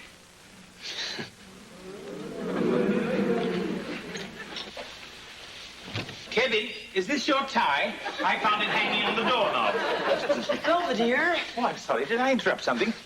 Look, when there's a tie on the doorknob, it means there's a girl in here and you're not supposed to come in. Oh, at Cambridge, our signal was a pig's head on a pole. Oh, look, I'm in the way. I'll just go sit outside on the curb until you're done. No, that's okay. Kevin was just taking me home anyway. I was? Come on, I'll walk you to your dorm. What shall I do with this?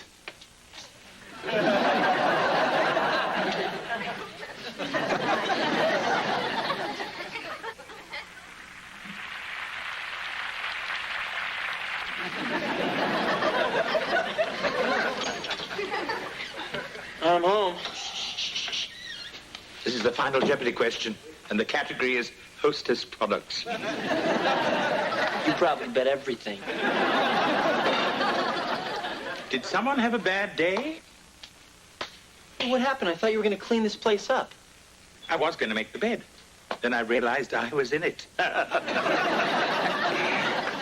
What's the matter? It's just, I bust my butt all day at school. I spent 5 hours on my feet slinging greasy chicken to come home to what? I mean, the place is a mess, and there's not even dinner on the table. Don't you realize that I happen to work, too? Look, I'm too tired to fight, all right? Oh, sure, you come waltzing in here and start criticizing, and when I try to say something, all of a sudden you're too tired. Look, don't start with me. Oh, I'm the one who started? Hey, Fred and Wilma, you want to knock it off in there? What's happening to us, Kevin? I don't know, but I'm getting scared. It seems that our little arrangement isn't quite working. No. I guess we just get along better in small doses. But we sure did give it the old college try, huh? No, we certainly did. Yeah. But perhaps some things just aren't meant to be. Right. I'll help you pack. Okay, I called. 2 pair. 3 of a kind. Full house, I win. Now you both have to take off your shirts. What? That's the way Grandma Huffnagel taught me. Hi. Hey, Kev. Moving back in?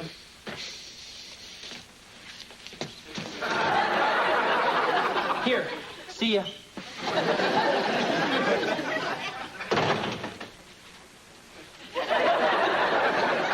He hates long goodbyes. So, what's the story, Belvedere? Yeah, you moving back in? Yes. I have decided that all of you have suffered enough, including Kevin. Well, we'll try to respect your privacy from now on. We promise.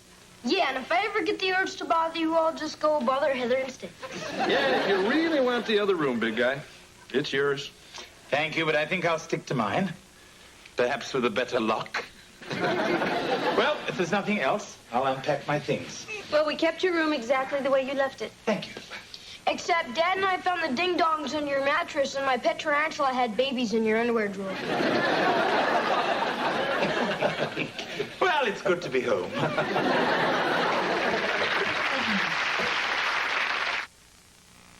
Mr. Belvedere will be right back. Kevin is still unable to find a suitable roommate. Poor lad. After living with me, everyone else pales by comparison. Regardless, he better find one soon, or he'll be moving back here to the Owens Asylum. Speaking of asylum, I seem to have been granted it by the family. Nobody's been up to bother me in almost 3 hours. Not even Wesley.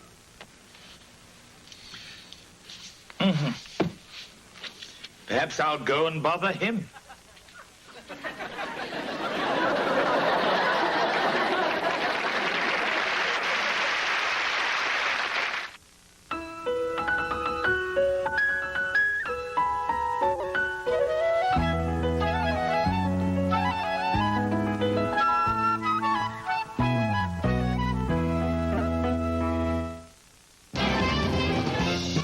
This is Dolly Parton, and I couldn't be more excited.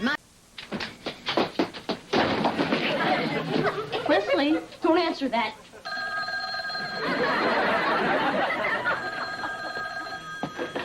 Hello, Hortense.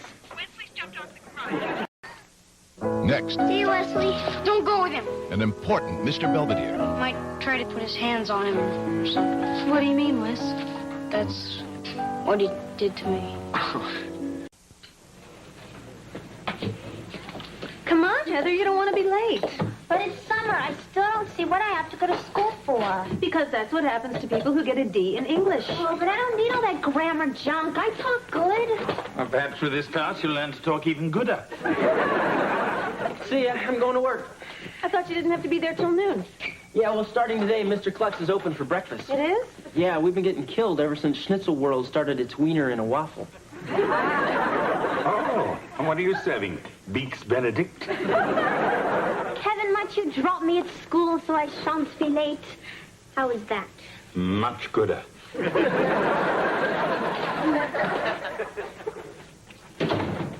Bus didn't come. Can I go back to bed now? It'll be here any minute. You get back out there. I don't see why I have to go to some stupid day camp anyway. Rather go to summer school with Heather. At least it's air conditioned. Oh, it's going to be a lot of fun. They have a lake up there and everything. You know, I bet I know whose idea it was to send me to this place. Actually, I had somewhere else in mind. But Devil's Island wouldn't take you. I'll see you tonight. Have a good time. Bye-bye, Mr. Belvedere. Bye-bye, Mrs. Owens. Have a nice day. Thank you. Bye, Mom. Bye-bye. I'm leaving now. Be sure to write. You know, you're going to feel really bad if I get chewed up by bears or something. Nonsense, Wesley. Why should they single you out?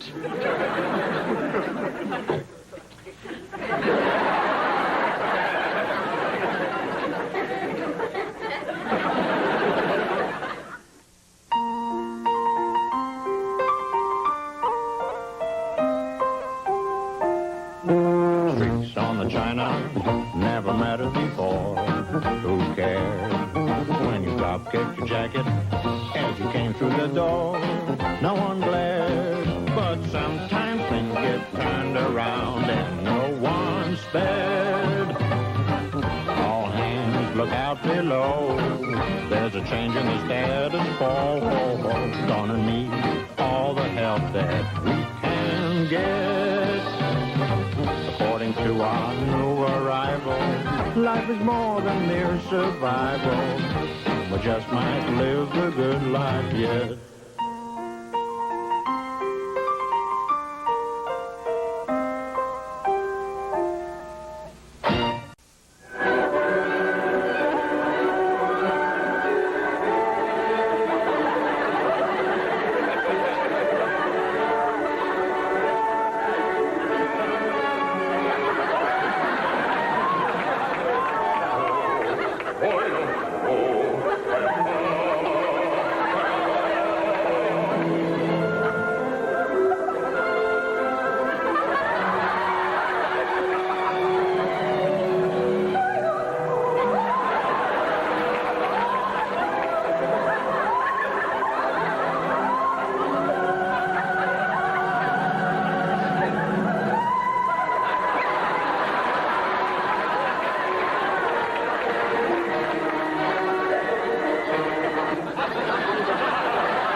George, I didn't know there was anyone here.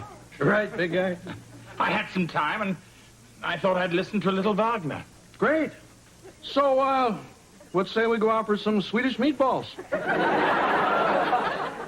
You're dressed for it. Aren't you going to be late for work?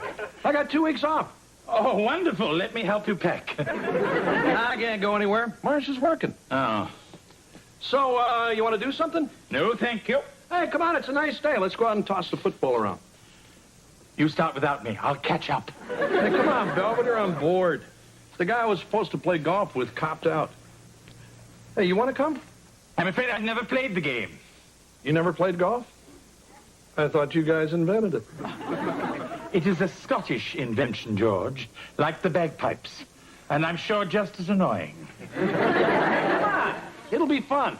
I'll even let you drive the little cart. Oh, golly. Can I help honk the horn, too? You see, by weaving the different colored strands together, you can make many wonderful things, like a keychain, or a bracelet, or even a belt. We don't have enough stuff to make a belt for her. Now, has anyone ever worked with lanyards before? Oh, yes. I used to help my Aunt Zelda make things when I'd visit her at the asylum. When she got out, her keychain was a mile long.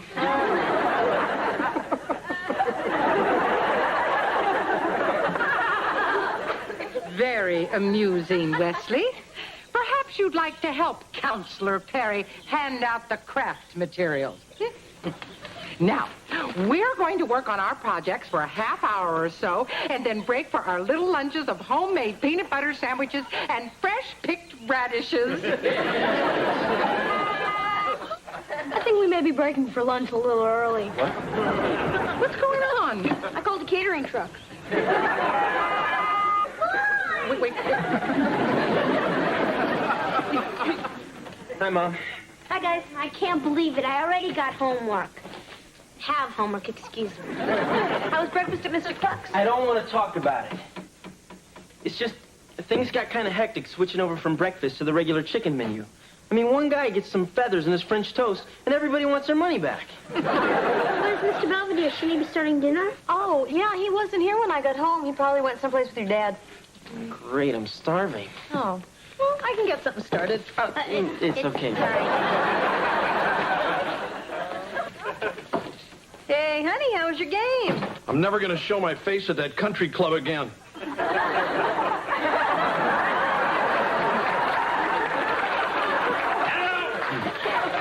Did George tell you he dragged me out on the links? I should have backed over him with the cart when I had the chance. He's a bit miffed because I got a hole-in-one my first day out. You did? Actually, it was rather a fluke. My ball got a lucky bounce off a gentleman on the green. Belvedere, I told you, you're supposed to wait until the people in front of you are finished. I yelled 5. It's 4. Oh, right. I'm going to go change. I'm sorry, George. I didn't mean to ruin your game. That's okay, Belvedere. I promise I'll do better tomorrow.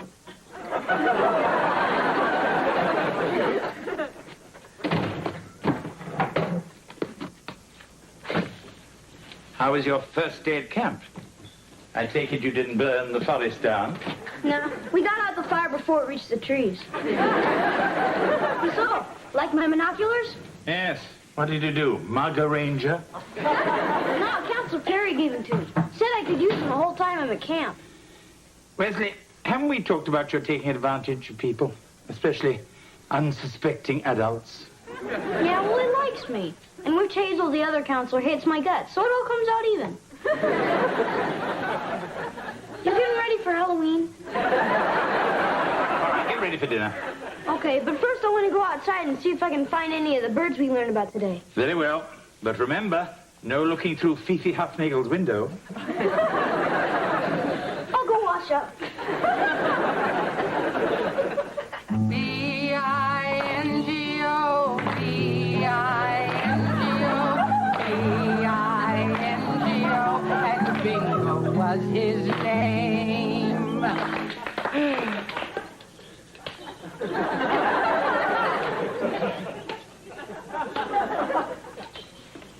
The rest of us are done. All right, campers, it's 2 o'clock and time to get ready for our nature hike. I don't want to go on some stupid hike. It's boring. It makes your feet sweat. Hey, come on. Maybe we'll see some skunks or possums or something. Are you kidding? Miss Pritchard scares wildlife. Wesley, I assume you'll be joining us? Oh, yeah. Ow! Oh! Oh, it's just my stomach hurts real bad. I think it was those wild flowers you made us eat. No one else seems to be ill? I ate the thorns. Wesley, the world has little patience with a malingerer. I'll keep an eye on him, Counselor. Make sure he gets better. Fine. Let's move out, campers. We're burning daylight. Tramp, tramp, tramp along the highway. Feels pretty bad, huh? Yeah, I wish I had a soda or something. Might help settle my stomach. Well, hold on.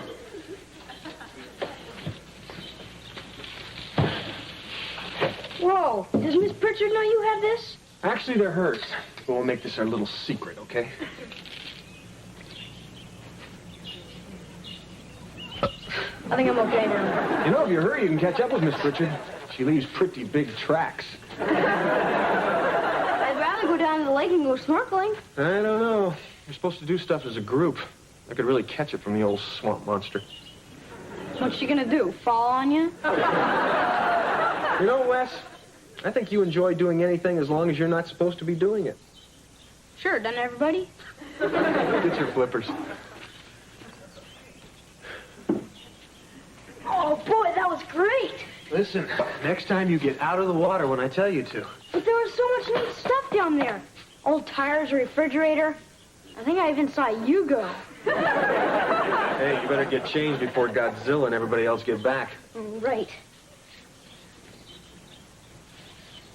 Here, let me give you a hand. Don't want you to catch cold.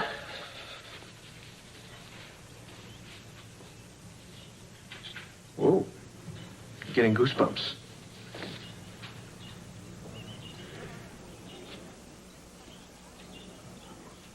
I'm gonna go change over there.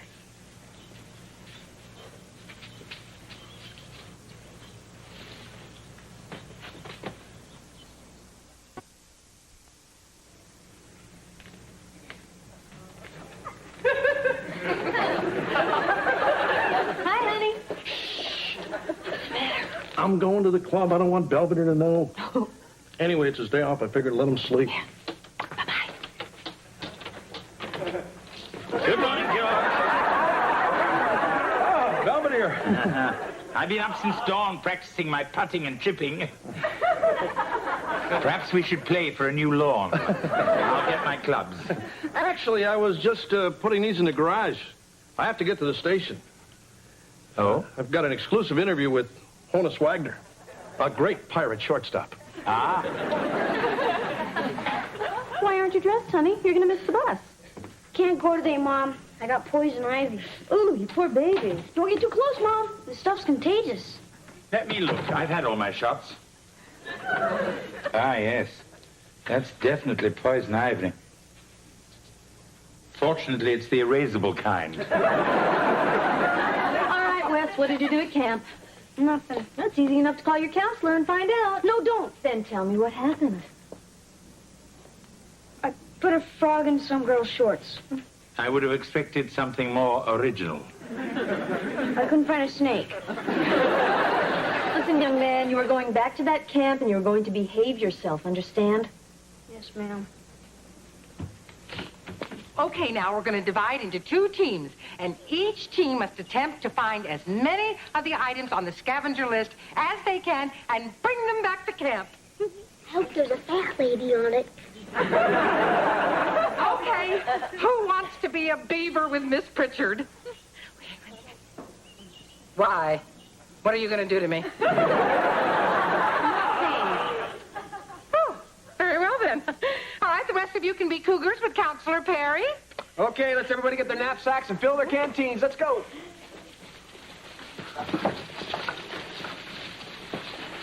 Hey, Wes. I was kind of hoping you'd be in my group.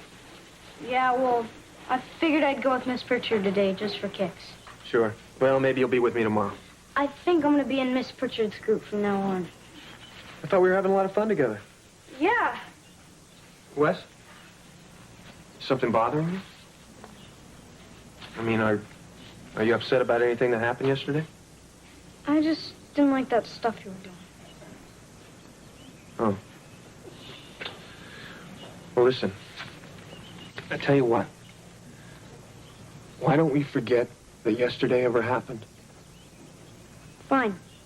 It'll just be another one of our little secrets. Okay? Sure. Now, Wes, you can keep the binoculars. Hey, Belvedere. Hello, George. How was your interview with Honus Wagner? Huh? Oh, it was pretty good.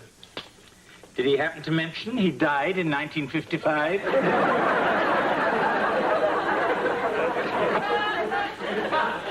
That's kind of a sore subject with him. Hey, Belvedere, I only played 9 holes. George, if you don't want to go golfing with me, just say so. Okay, I don't. Look, it's not just you're lousy and you keep hitting people. It's just when I go to the club, it's kind of my guy time. You know, kill a couple of brewskis, tell a couple of dirty stories, stuff like that. I'm a guy. I know, it's just you don't fit in with my other friends. I mean, you're English. You're right, George. Most of your friends don't speak it.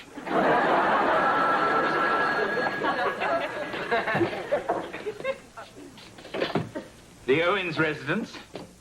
Mary Poppins speaking. Oh, hello, Fifi. What's that? There's someone on our patio looking at you through binoculars. I am sorry. I'll put a stop to that. Wesley! Yeah, Mr. Belvedere? Aren't you on the patio? Huh? Hey, guys. I found these in the trash, but they work pretty good. Weren't those the binoculars your counselor gave you? Yeah. Well, it's not like you to throw a gift away. You usually hock it. Didn't want them anymore, okay? Wesley, have you had a falling out with your counselor, Perry? No. Well, it seems like there's something wrong. Well, there isn't. I'm just sick of the stupid woods and the stupid lake and the whole stupid camp. Pranon, Terma, Tubu, Parase, Maiden, Algernon, Pathon. Wasn't that marvelous? Well, I hope you enjoyed Camp Chippewa's 2 little playlists. Nausea by John Paul Sartre. And, of course, Sophocles' Oedipus Rex performed in the original Greek. Take a bow, kids. Take a bow. Well, that concludes the entertainment portion of our farewell campfire. Feel free to wander about and admire your children's arts and crafts and help yourself to cookies and punch, or bug juice, as the kids like to call it.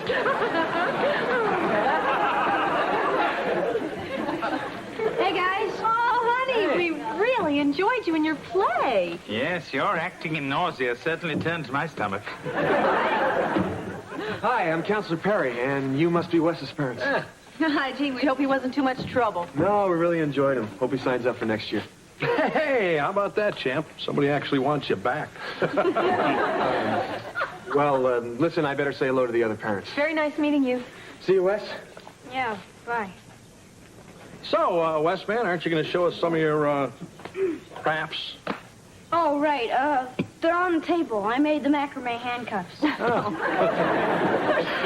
Well, Counselor Perry seems very nice. Yeah, I guess. Wesley, what's going on? Nothing. I'm gonna go say goodbye to some of my friends.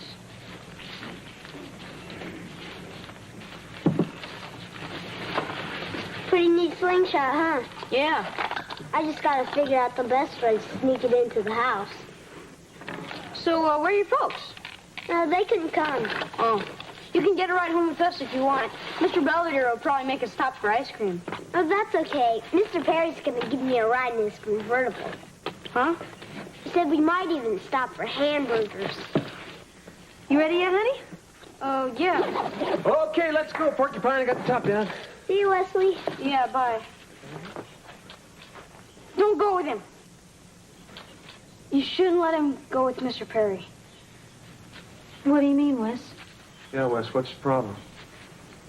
Because if he goes with him, he might try to do something. Put his hands on him or something. What do you mean, honey? Why do you say that? Because that's what he did to me.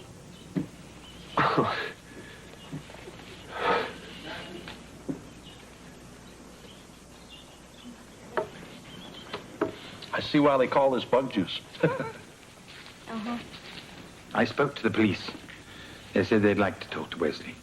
I'm sorry. I didn't mean to start a big mess. Hey, pal, you don't have anything to be sorry about. Yes, sir.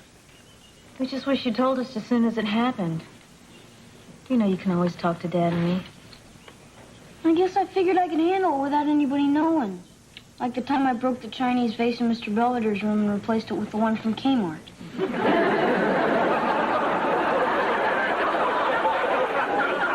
thing is, you're always telling me that I take advantage of people.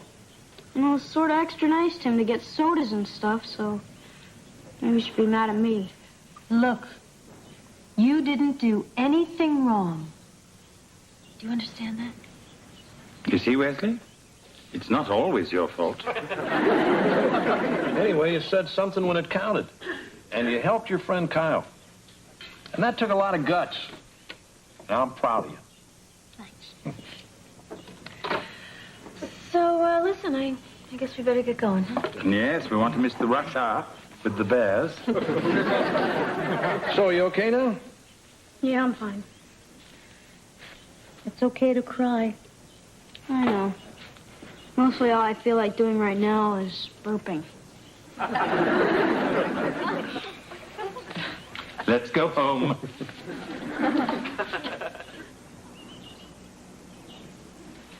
Hey, Mr. Belvedere. Good morning, Kevin. Aren't you going to be late for Mr. Cluck's? I'm not going today. Oh, but I thought you were unveiling your new line of Mexican food. Yeah, I tried it last night. Ah, yes, Cluckito Burrito.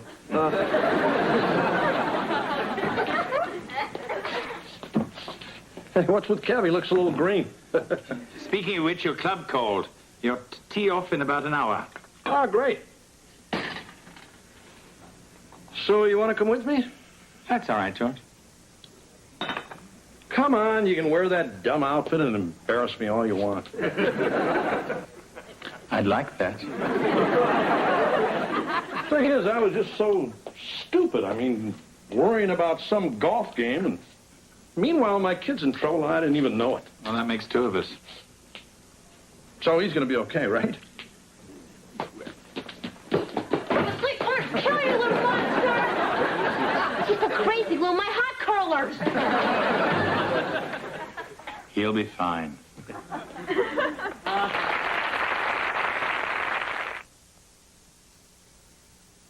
Mr. Belvedere, we'll be right back. Hello, I'm Christopher Hewitt. And I'm Bryce Beckham. Usually at this time, you would find Mr. Belvedere at his desk, writing about the antics of the Owens family. But due to the special theme of tonight's episode, we thought we'd do something a little different. Yeah. We figured we'd talk to you kids and your parents, too, about something that's kind of hard to talk about. Tonight's episode about Wesley didn't really happen. But if ever you find yourself in a situation like that, there are certain things you should remember. No one should ever touch you in a way that makes you feel bad.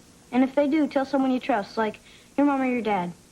And remember, if you have to keep a secret that makes you feel bad, it's not worth keeping. Yeah. Thank you, and good night from us all, Mr. Belvedere.